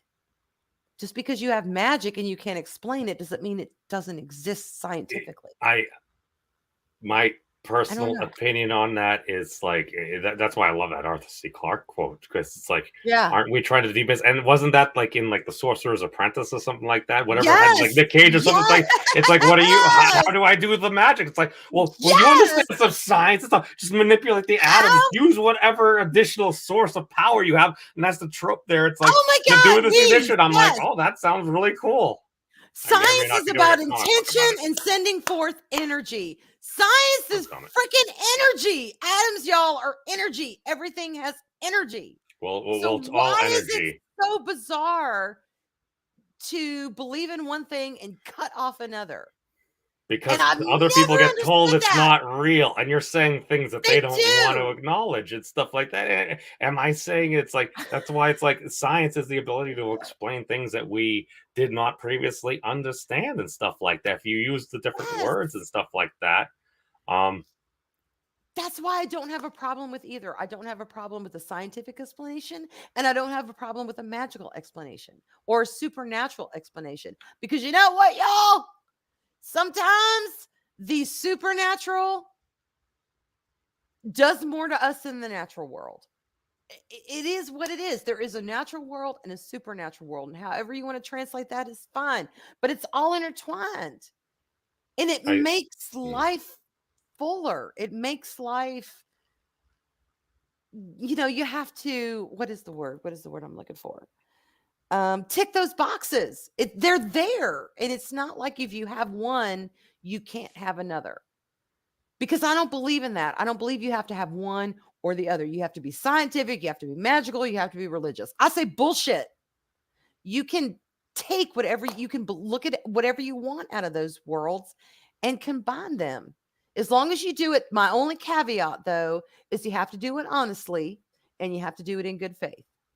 I'm never going to look at something scientific and say, well, okay, I have this, so I'm just going to toss that out the window. No, why can't we combine them all? They're all there. They're all to be enjoyed. They're all to be understood. And I don't know. I don't know. Maybe I'm just naive, but that's kind of the way I see it. I think you'll like this. This kind of goes into what you were saying. Oh, I'm sorry. Okay, let me add that. Oh no. Well, this is a video I did a little bit ago, and this is Professor Stephen Wolfram, level 40 computational wizard. Oh, I know this. Wolfram. Okay. Okay, let's do it. I think. Oh God, I have those primitives. Hold on. You drill down, you find those primitives, often very abstract primitives, that are underneath the big blobby mess, and then you build back up again, and then you realize it isn't so big and blobby after all. There's actually ways you can structure it and ways you can make a lot of progress in understanding what's going on and building useful things from it. And that's been, for me personally, that's been very much my personal sort of discovery and invention workflow. So, but I think it's a fair observation that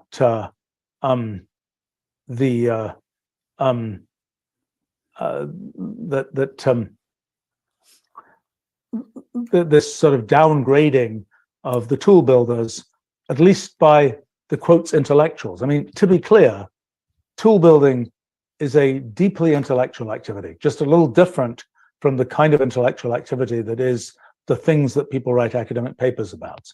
I mean, I would say that, for example, the language design process is, I worked on a bunch of intellectually fairly demanding things.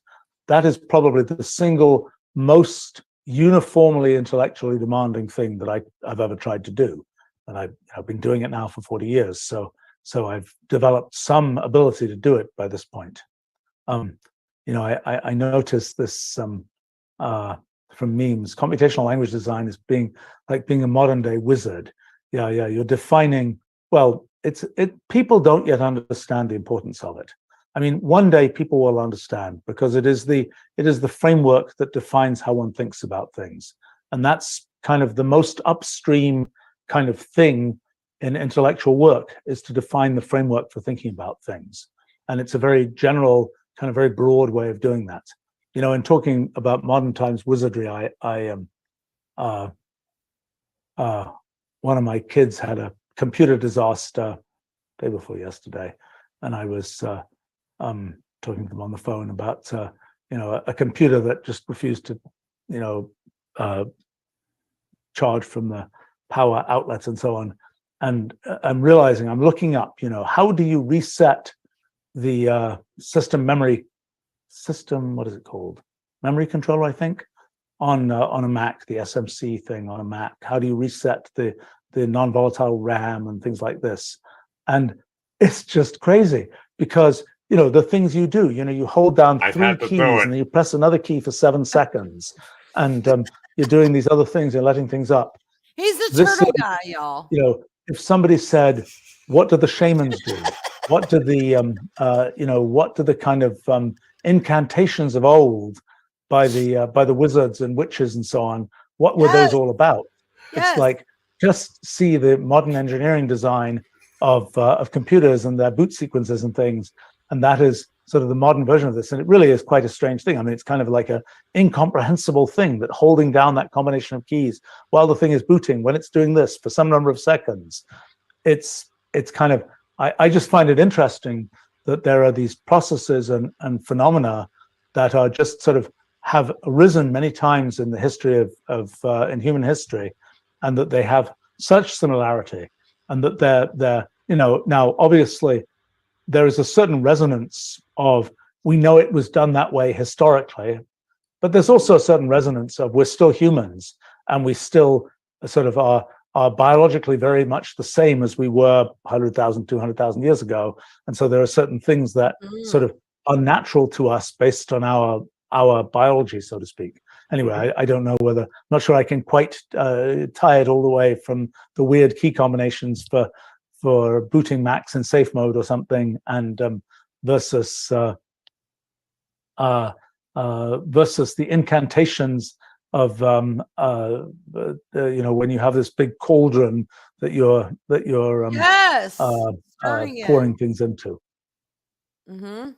Yeah. Okay. See, and that is the And thing. that's Stephen Wolfram. He's the guy that literally created Wolfram Alpha and stuff like that. So it's like He's your turtle guy, right? He's the one who loves he's the turtles. hyper-royal turtle meme.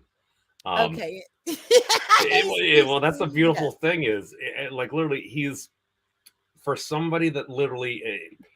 Now, I don't know this, but Wolfram Research is still a privately held company. He probably could have hired a lot more people. I think people have made offers to purchase it before, but it's like, when he creates software and stuff like that, a lot of the stuff he creates is it's because he wants to use it and stuff like that. So he's like, you know what? If all else fails, it'll have a user base of one, because he's actually because he was like an actual like physicist, like a particle physicist. He worked with Professor Dick Feynman and stuff back in the day. He was one of his friends, and it's like he's very up to date for somebody that had spent time in academia. He's actually very well versed on like a lot of things, that the goings on and like how the internet I watched him at one point.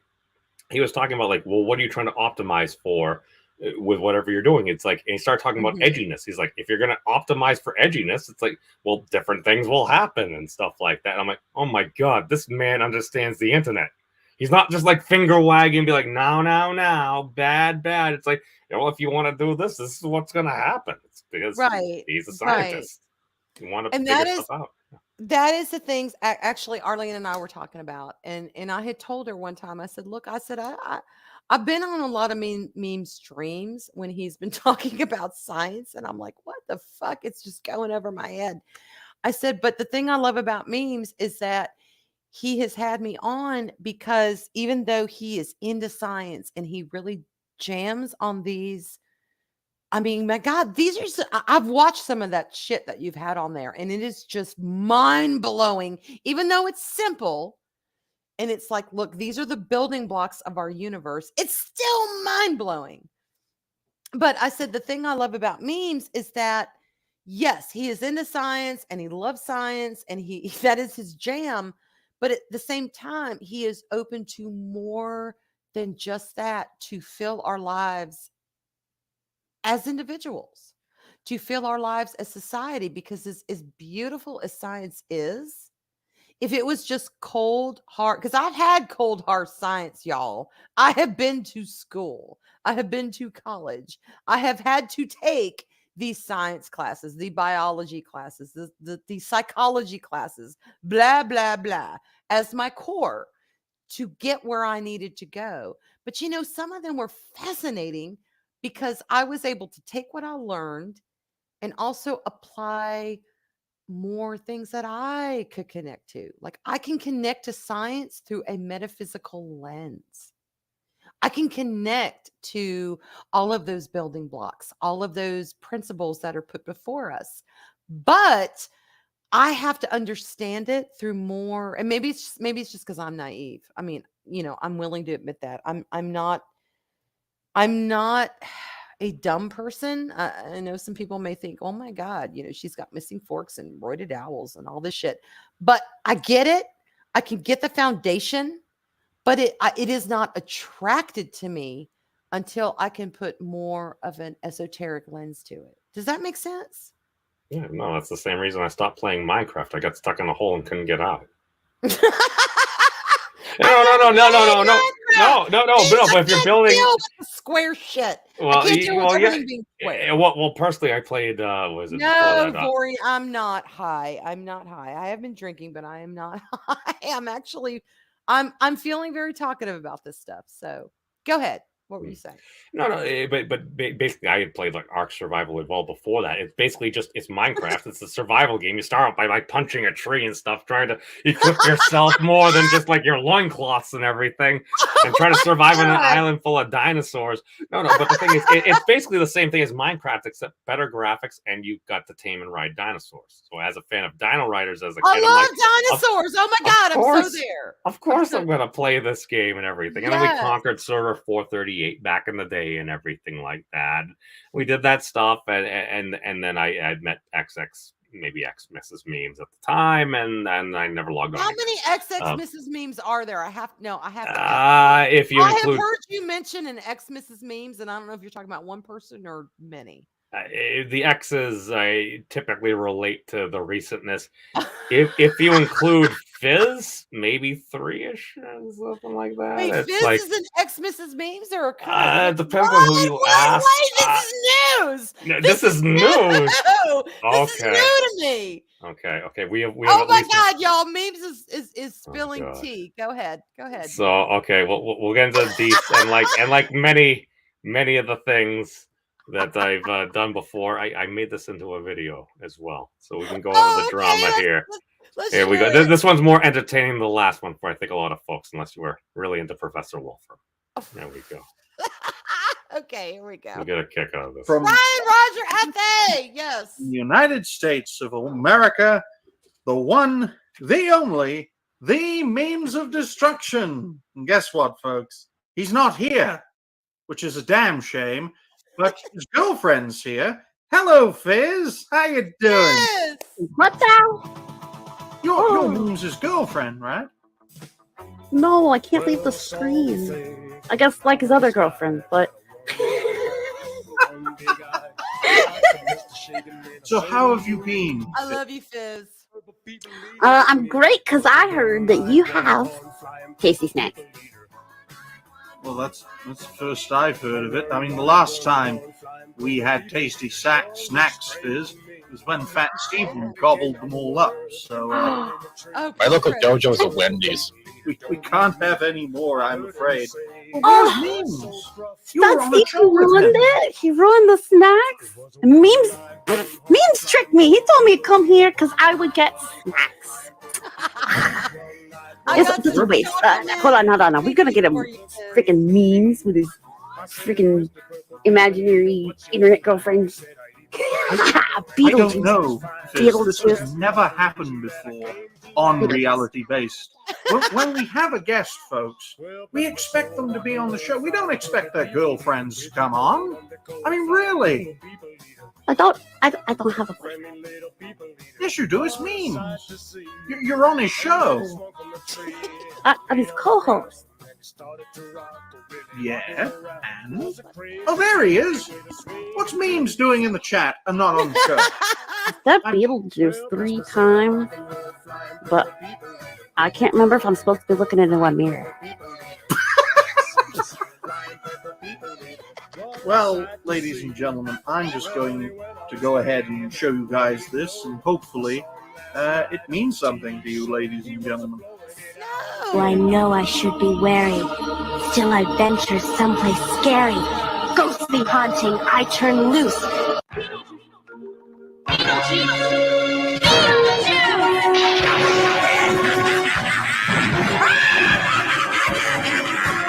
It's showtime!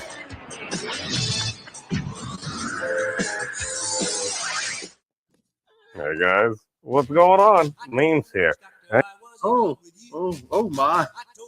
There you are, me. No. Let's bring your wife on. I got a wee bit too meta. I let the show keep going. I got confused. I'm like, I am not actually speaking right now. What is happening? Hey guys, what's going on? He thinks that I'm your girlfriend. That's because you are. Hey, wait. Just because there happens to be a dude and a dudette that do a weekly show does not mean that they're boyfriend and girlfriend. Oh, come on, me. If that's the case, then, man, Piper's cheating on a lot of people.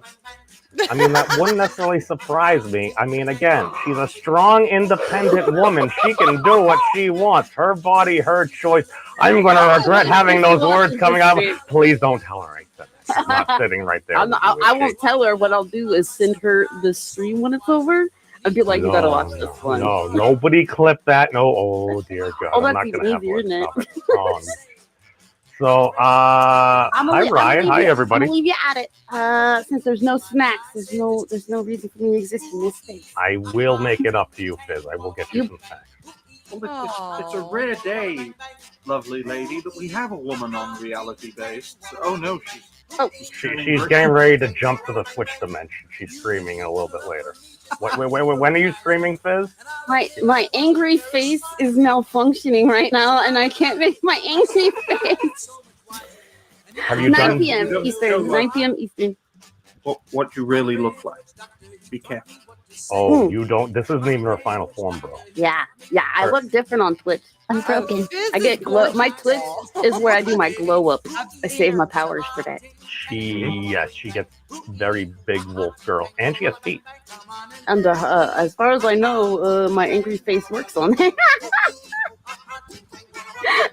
Bye bye. Y'all have fun. Peace Have out, a great Fizz. day, Fizz. Good night, Bob. And well, here we are, ladies and gentlemen. What a way to have a meet and greet with this great guy as a fellow creator. He broke me. Oh no. Oh dear. You guys? You guys! I just want to hunt some gold!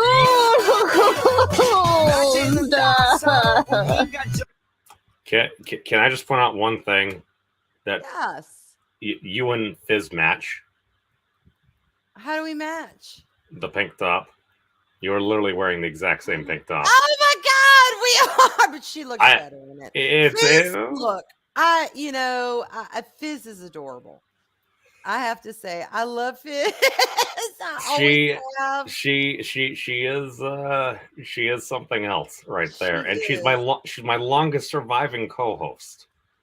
But okay, that is the thing. You and Fizz have such a great chemistry together. Whether I mean, I know the automatic thing people do is they go, they see a man and a woman who have a good connection, and they think, nobody would ever know that. And I mean, to be fair, it's not always untrue, but it's like, okay, that's why when you said like things, I'm like, well, it depends on how you're asking, because at that point we continued the bit for at least 1 or 2 streams. So many questions I have, memes. Yeah, it's like at one point I'm like, all right, Fizz's dude friend, and then she was like, means his Goyle friend or something like that. Mm-hmm. So we did that bit for a while, and then we broke up. No, are you like pretend breakup or legit breakup? What? Well, I mean, it was a pretend it was a pretend relationship. Okay, so I mean, it's a pretend breakup. All right, that was my next question, but I didn't want to be insensitive because we are live.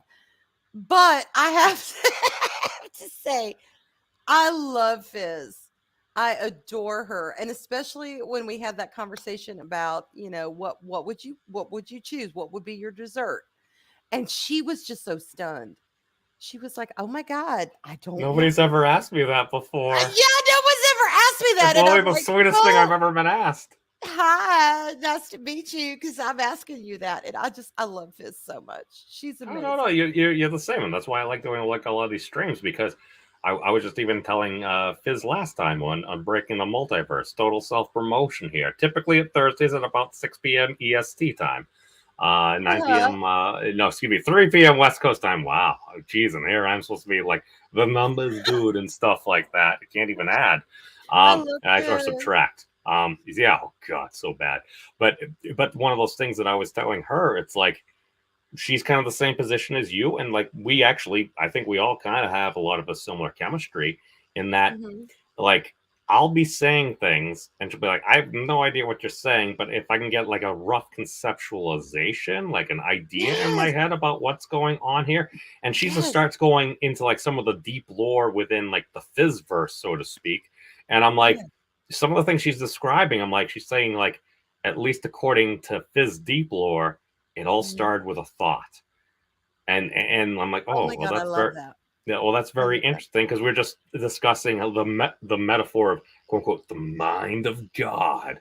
You start seeing some of those photos, you're like, okay, that's interesting there. I'm like, I can kind of see that as a connection there potentially. And again, it's just like whatever the science says, you follow what it is, and whatever you personally believe, hey, that's up to you. It's stuff. It's your mind, it's your choice, and everything. Just again, do act in good faith and everything. But the other thing is, I may have also interviewed a guy, somebody from the Greater Theories of Nothing community, which is the branch off of the Greater Theories of Everything community as well.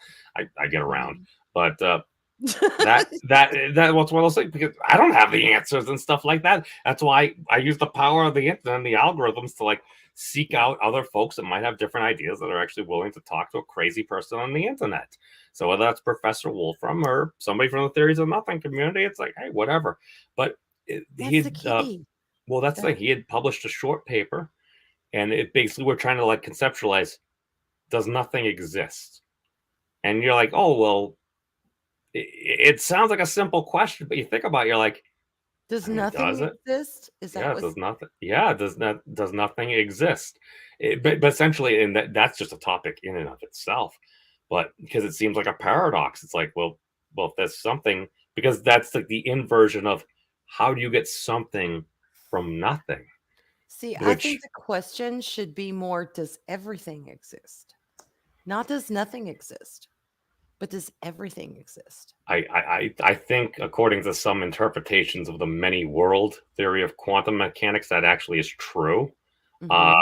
Because what they'll do is they'll use statistics and stuff like that. Like, okay, and I'm not sure necessarily how much credence I give to this, but at least quantum mechanics seems to work pretty well. It's basically like, okay, if you were to like throw like a baseball or something like that, it's like, all right, you're normally going to follow the normal path that you would think, but in some realm of existence, it's like, and it goes halfway across the universe, and then like eventually goes back behind you, and you might hit yourself on the head. It's like, that's absolutely crazy. But if we're going to do the interpretation for the full infinite effect, it's like, statistically, there might be an absolutely infinitely small chance of that happening, but according to some interpretations, to my knowledge, that happens. And I'm like, that's very interesting. So basically, what you just said, it kind of sounds like it might be true. Now, Irate asks an interesting question. What is your definition of nothing? That's a good question. I don't know. To me, okay, I think I can, or at least I can try to answer that. I don't know if I can, but to me, the definition of nothing is blackness, is blank, is it has no unique flavor, it has no stamp, it has no uniqueness. It is nothing. It's non-existent. It is just a blank slate. And I find rarely anything in this world. Even when I was in the darkest time of my life, where everything seemed dark, everything seemed blank, everything seemed menacing, it was still something. I've never been in a part of my life where I've experienced nothing. So I don't know does nothing really exist as far as the definition goes. I mean, I know we can look at things and say, yes, that is nothing. But at the same time, when we live our lives, everything that we do is based on experiences that have come before us. Everything that we filter, people that we meet, experiences that we have, things that we go through from the day that we're born. It's like it's building blocks, block upon block upon block, and it's experiences upon experiences upon experiences. And I don't know, does nothing really exist? I know that's a really esoteric question, but it's a fair one. I feel like what do you think? I feel like I tried to give an answer to this at one of the Theories of Nothing conferences or talks that we had. I don't remember what my answer was. That's why it was on a live stream, and so I could go back and see what it was later. But I mean, yeah, it makes you think. It makes you think. Well, the interesting thing is, one of the biggest things that I took away from Professor Edward Whitten, it's that as much as people might like to criticize string theory, it's like string theory kind of seemed to prove that math can describe our world very well. Like mathematics, the ability for it to represent things. They call it what was it? The exceeding effectiveness of mathematics. Yeah, and that's the I thing. hate It's like math, y'all. I'm sorry. Math yeah, numbers to me. but to conceptualize it, it's like okay, the amount of times you see something like pi or 2 pi or 4 pi, it's like well 2 pi is basically a circle, 4 pi is basically a sphere. It's like all Oh right, so you got a man. circle, you got a ball and stuff like that. That's very Okay. interesting that that's the case that seems to keep popping up, and maybe it's just a coinky dink. Maybe it is. Maybe it's trying to tell us something, but one of the things that I noticed, it's like if math can kind of describe reality in some ways, might it unlock things that to us right now may basically seem like magic? I interviewed a gentleman from the Theories of Nothing community, and he had done a quick paper where it kind of showed that there was, according to something within, I think, type theory or something, I don't really know what the heck that is, like there seemed to be like a quote unquote hack or an exploit where as soon as you acknowledge that something exists, it therefore must exist. So by categorizing like nothing as a thing, it actually becomes a thing. And I'm still trying to wrap my head around that. And he said, like, at least according to now, maybe it's not true, but the crazy thing is with that is if you take the inversion of that, it's like, well, if you had nothing and you were to categorize something as a thing, Right. does that mean it exists? And that kind of sounds like it started with a thought. It kind of okay, everything starts with a thought. I don't care what the hell it is. I don't care if it's science, I don't care if it's magic, I don't care if it's religion. I don't care if it's just you sitting in your living room. Everything starts with do you think Galileo sat there and was like, wasn't he the one who discovered who plotted out gravity? Galileo. Galileo was a telescope guy. Newton was the gravity guy. Okay. Do you think they sat there and just esoterically out of the aether words appeared within the universe in the sky and said, this is gravity, this is X, this is Y? No, it all started with a thought. And that's where I think some people lose the beauty of science because they take science and they make it cold. They make it meaningless. They make it to where you can't relate to it. And let's face it, we are human beings.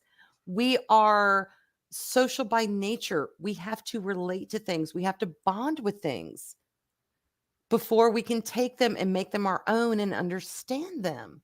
And that is the difference. I've been able to do that with a lot of magical principles, but I've just started within the past year learning to do that with science. And you're a big part of that. I won't lie. Watching your streams, I've been like, okay, here's the guy who is into this, but he is not the scientific guy, the stereotypical guy. He's into pop culture. He's into all these other things, but yet he has an interest in science. Let's see what this is about. And that's when I started watching your streams because you kind of came from it to it from a different angle. And I think that's what we're missing in anything that we do in life, not just magic, not just science, not just, let's just take pop culture, for example. We've become very compartmentalized within the pop culture community. Some things are good, some things are bad, some things you can say, some things you can't. If you like this, then you're this. If you like that, then you're that. If you don't like this, and I say that's bullshit. People are individuals. They're going to learn things on their own time, and they're going to relate to things in their own way, whether it's science, whether it's magic, whether it's pop culture, whether it's just fucking getting out of bed in the morning. Different people, it takes different things and different elements to draw them to that and to help them understand that and help to draw that into their life. And I think that's one thing that the scientific community is forgetting, is that we're all not just about numbers. We all can't understand the concepts and the, E equals MC square. We don't all know that. But if you can take that principle and you can twist it and you can give it in a way like, I don't know, I'll be real, dumb it down. Shit, dumb it down for me. I'm not stupid by any means. I'm actually very intelligent, which people don't seem to get because I'm kind of I running wouldn't out say on it's missing well. parts. No. That's just additional characteristics that we find Right, just right. very well. We'll go with quaint's not the word. Quirky things that we like Yes, about you. yes. No, Okay, I'm but not that's the thing. traditionally smart, but well, I it's not about dumbing it understand it. down. It's just about making it relatable. Making it That's what I think relatable. it. Thank you. That's the Making it big thing. relatable. That's why I do like a lot of the different constants of nature and stuff. I'll just use things from like Dragon Ball Z and anime and stuff like that. Why? Oh Because my God, yes, number one, it entertains me. It's something that I can do that I feel like, all anime. right, I'm relating something. Now, if whatever the equations or calculations I'm doing actually happen to Yes, be true, that just makes it that much better. yes, Um, I I agree. mean, like, if it's wrong, I still had fun and stuff like that. If it's right, and if you can actually make it in a way that's like, okay, I don't really care about like all just the numbers and stuff like that. It's like I did a video on calculating like what was it, Might Guy versus Madara, and he's in his like 8 paths. No, he's in the he activates the 8 inner gates, and at one point he's giving his final move to Madara. Madara's trying to like block. He's like, he's bending space. I'm like, how much energy would Night Guy or Might Guy need to be emanating for it to actually bend Madara's staff? So I'm like, let us assume he's bending a 1 meter thing of space that I'm putting into Wolfram Alpha and stuff like that. I'm like, Yeah. that's a lot of energy from one freaking ninja. Exactly. You just do it in a way that people like actually interested in, and like that's one of the Yeah. things I actually kind of liked about Naruto and some animes and stuff like that. Mhm. They'll at least mention these things. It's like, how are you in this crazy thing? It's like, well, I'm doing this. I'm using my energy to move faster than the Oh my limits of God, flesh yes. and stuff like that. I'm like, that stuff resonates with me. Or it's like, what are you trying to do? It's like, well, I'm trying to do a Rasengan. Well, you need to focus your energy, have it go in this particular fashion and everything. It's not an easy thing to do. It's typically a high level shinobi type thing that you would actually be able to do it for. I'm like, okay, Mhm. I can conceptualize that. That makes sense to me. You're focusing your energy to do these different things. Now, do I realize that it happens to be an anime and stuff? Sure. Doesn't mean I can't have fun with it. But Doesn't that mean I doesn't can't actually try to relate it. exactly. That does exactly just because it's animated doesn't mean you can't go, "Oh my God, I get that principle." Or Well, I it's also, relate to yeah. that, whatever they're going through. I relate to that. Exactly.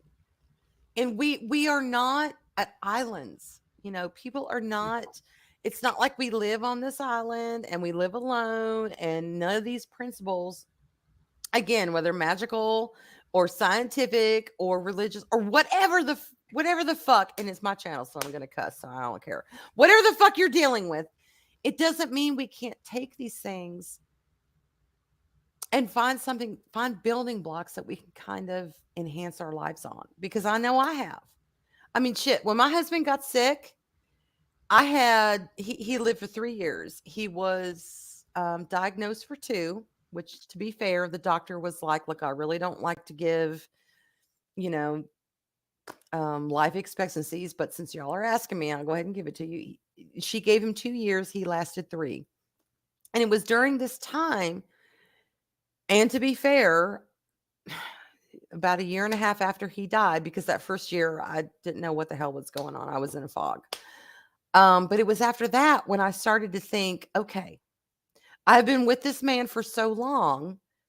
Naturally, a lot of ideas that he had, I kind of adopted as my own, because I loved him. I trusted him. I appreciated his thought process. So, that's what you do throughout your life. When you come across people and you become close with them, you start to kind of adopt their ideas and their philosophies. That's natural. But then I got to a point where I was like, okay, what do I really believe? What do I, as Arwen, believe? With no influence, with no, what the hell do I believe? And to be honest, I had to think about it. And I was like, I don't know. As a single woman, as a woman alone in this universe, what the hell do I believe? I've never really thought about it. And I believe in science, but I also believe in magic. And I was like, shit, how the hell do those two meet? How do they cross? How do they complement each other? Because I was told, well, nope, if you're science, you're science. If you're magic, you're magic. I don't believe that. I'm like, you know what? I can believe whatever the hell I want to believe as long as it works with the scientific principles of the universe and it works with the magical principles. And I have found a way to blend that. And those two complement each other perfectly. And it goes back to that question with somebody asking me, well, okay, you believe in God. So if aliens were proven to exist, would that shatter your faith in God? And I'm like, no. Who the hell's to say he didn't create a whole new race of aliens that has nothing to do with me? Okay, I could still believe that. It doesn't shake my faith whatsoever. And after kind of talking to people, not a lot of people want to do that. Not a lot of people. They're like one or the other.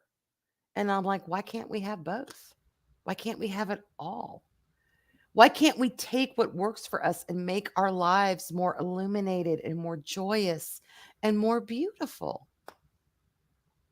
I don't know. Again, am I just naive or is there a way for all these things to blend and work? I would actually probably disagree with that a little bit in that Okay, I fair. I think that a lot of people, they respond that way because that's the way they think they're supposed to respond, and they see people respond. So when they see Mhm. somebody that says something out there, like sometimes they may actually agree with you, but they're afraid to acknowledge it because of criticism Okay. from other folks within their communities. Um, again, I'm not sure about this. Every individual is different. Some folks, maybe they're just kind of set in their ways and they believe this is the only way it is. I think sometimes if you start presenting an argument that they're like, okay, what Arwen just said made a lot of sense, it makes Mhm. them feel uneasy because then they start questioning themselves. So they just go back to whatever their safe space is of what, well, this is what these people say and do, and this is what I know. So I'm going to keep Mhm. on doing what I know because it's familiar to me rather than having to figure out a new way of looking at the world. So at least like I found like if you're talking to somebody on Twitter on a live stream, you're having like a debate or something like that, I Yeah. tend to find that you don't often see that as much as I think it's possible. But when you have conversations with some of the same folks, I feel like behind the scenes, when people don't have pressures from other people, it's like they're more open about actually acknowledging stuff. Not all, but I feel The like that's a truth thing. is the truth is standing on your own is very difficult. Mm. Having your belief system pure, and what I mean by pure is you believing and telling people what you believe is really what you believe, not masking it for them, not changing it for them, but you're like, yeah, I believe X, Y, and Z. It's difficult because let's face it, we're afraid we're going to get laughed at. We're afraid we're going to get joked at. We're afraid we're going to get, whatever. We But might at be the end, memed. yeah, you might. Oh, shit. You know what? Being memed is fun, y'all. I've been memed for almost 2 years and I'm totally okay with that. You are very memeable, Arwen. I've been told I'm very memeable. And you know what? At the end of the day, I'm like, look, if it makes people laugh and it makes people have a good time and it makes people enjoy their life a little better, I am totally fine with that. I got no problem with that. I resemble that. I bet you do. But I don't know. I've had some over the past 3 years. I've had a lot of things that I've had to kind of rework and rethink, and I've had to think, what the hell do I really believe? I mean, like, what do I truly believe? What do I truly think is important? I think relationships are important. Whether it's your family, your friends, your loved ones, I think those are the utmost importance. And at the end of the day, I can't think of anything more important than that because life is short and it can go like that. So, damn it, you have to appreciate the things that you have. But if you believe in science or if you believe in magic or you have a religion or whatever it is, It doesn't mean that all those things are exclusive, and we don't need to listen to people that tell us they are. You can have it all. You really can. My only caveat is to be honest about it and make it work. Look at science honestly, look at magic honestly, look at religion honestly. Don't try and make it all fit so where it all you'll feel good and it'll work together. You just got to kind of do that research, and you have to go a little bit further than maybe what you're comfortable going. But it will work. It can work because a lot of those principles are very much the same. But I I just don't know. realized I've been using the wrong microphone the whole time. What microphone have you been using? I was using the one that was built You into the sound computer and stuff. No, I just literally was looking at it. And I'm like, wow, I was on the built-in microphone rather than the actual headphones. I'm like, wow, what a noob. I don't know. And I agree. I've said to them, they're like, well, wouldn't that shake your faith in the Bible? I'm like, no, why? The Bible was written for man on earth. That doesn't mean anything. It doesn't take anything away if there was an alien created in another universe. I said, my God is big enough to create whatever the hell universes he wants to. And it would not shake me. And they were stunned by that. They were like, what do you mean? What do you mean? I'm like, it is what you gave them an error 404. They were not expecting that in their heads. They just kind of weren't. it's like what because we'll also consider their experience. What if somebody maybe they happen to grow up and the folks around them were saying this is the way things are. If somebody were to say this is that, and you just gave them an explanation that actually seemed to make a lot of sense. Yeah, I'm totally okay with that. If there comes out to be proof of alien universe and people say, well, see, that proves this faith is wrong.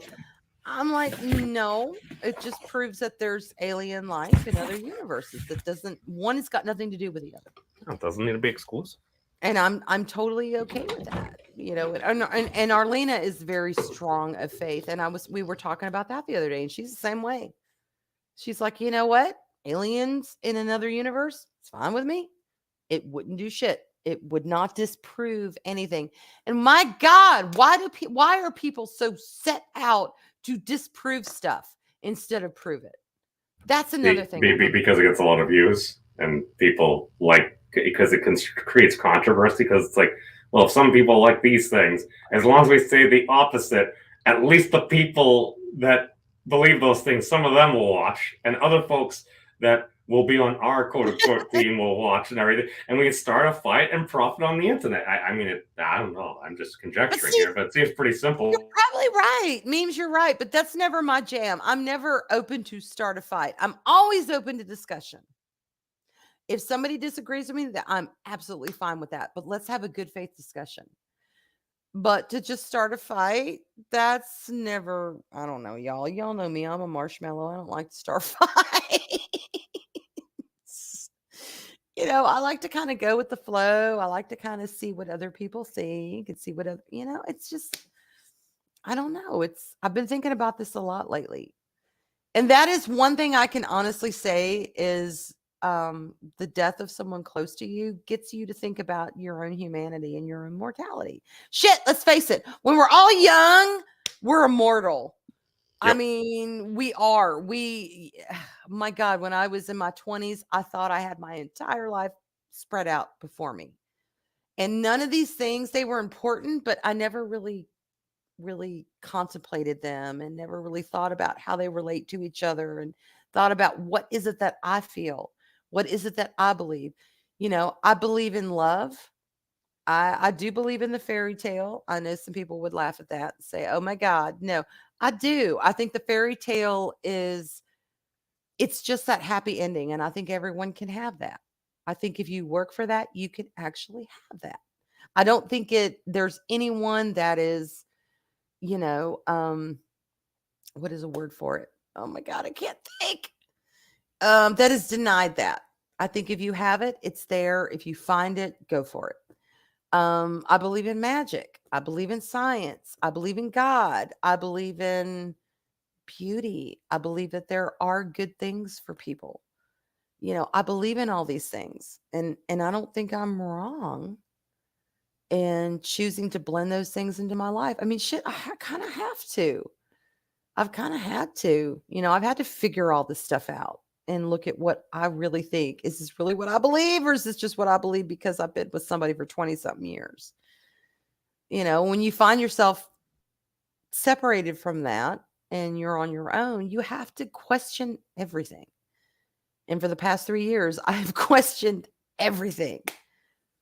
But I found my answers and I found the way that it works. And I'm okay with that. I'm comfortable with that. But I don't hold somebody else if they believe something different. I don't say that they're wrong.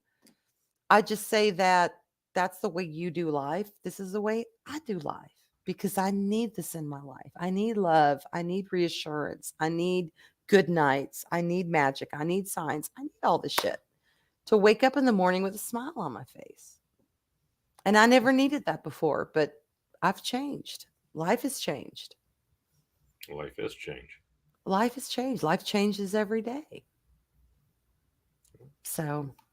Oh, that's the thing. It's like we all have different things. It's like you do you, boo. It's like as long as you're not hurting another person. Yeah. Sometimes it's the little things in life. The little things in life, absolutely. That gets us through day to day. And some people don't realize that. But sometimes it's what we need.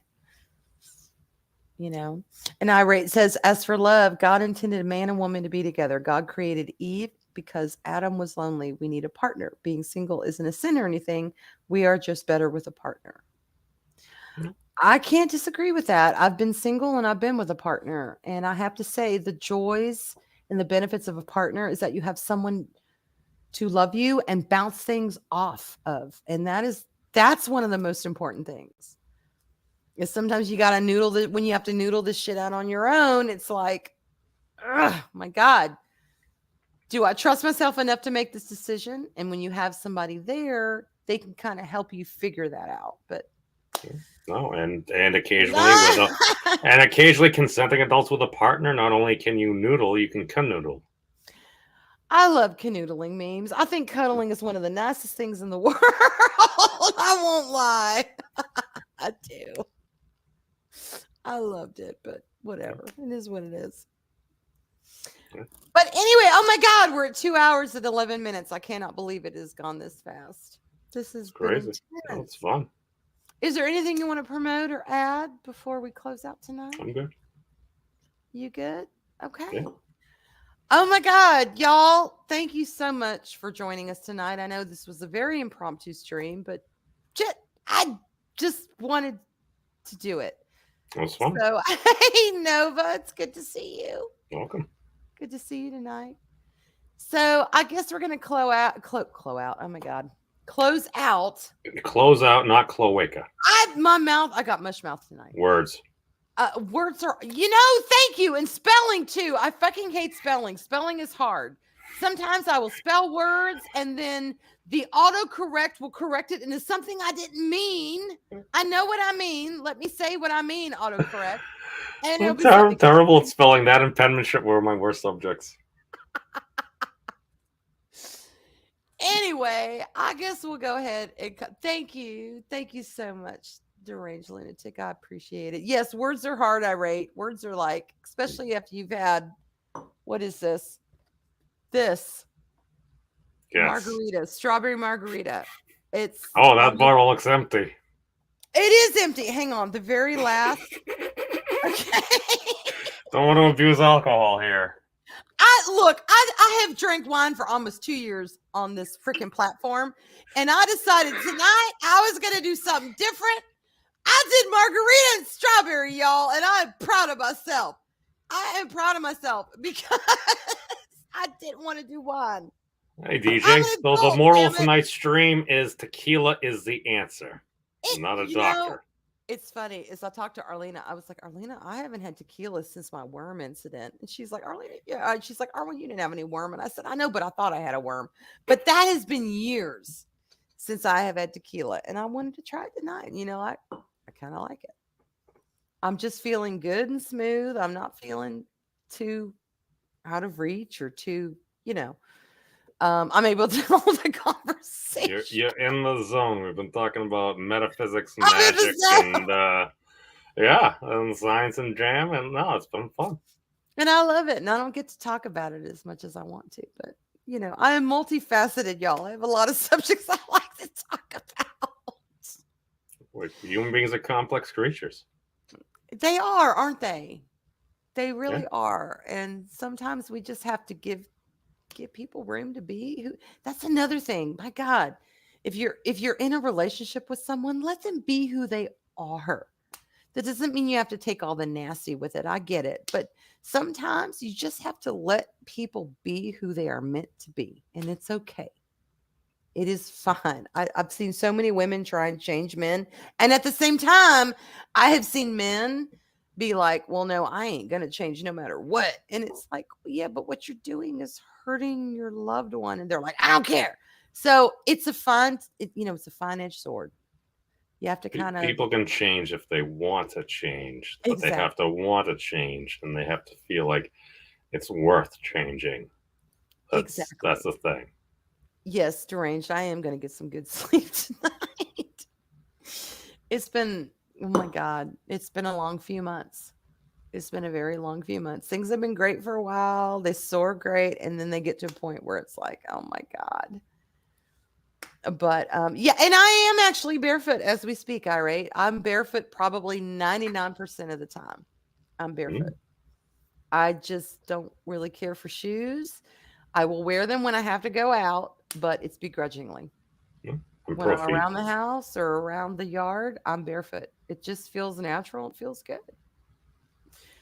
So that is a whole bottle of tequila. And wait a minute. Southern women don't just strip out of their clothes when they drink. She's a Southern lady. Thank you. It's also not Mardi Gras. It's funny. I did text Arlena during Jester's stream, and I got hot. I can't believe I'm admitting this. I got really hot, so I had to take everything off.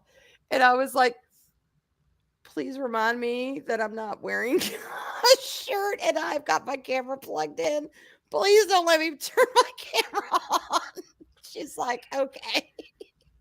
But I'm clothed now, so it's all good. No comment. Yes. Barefoot. I do like to be barefoot. They wrote a whole song about that.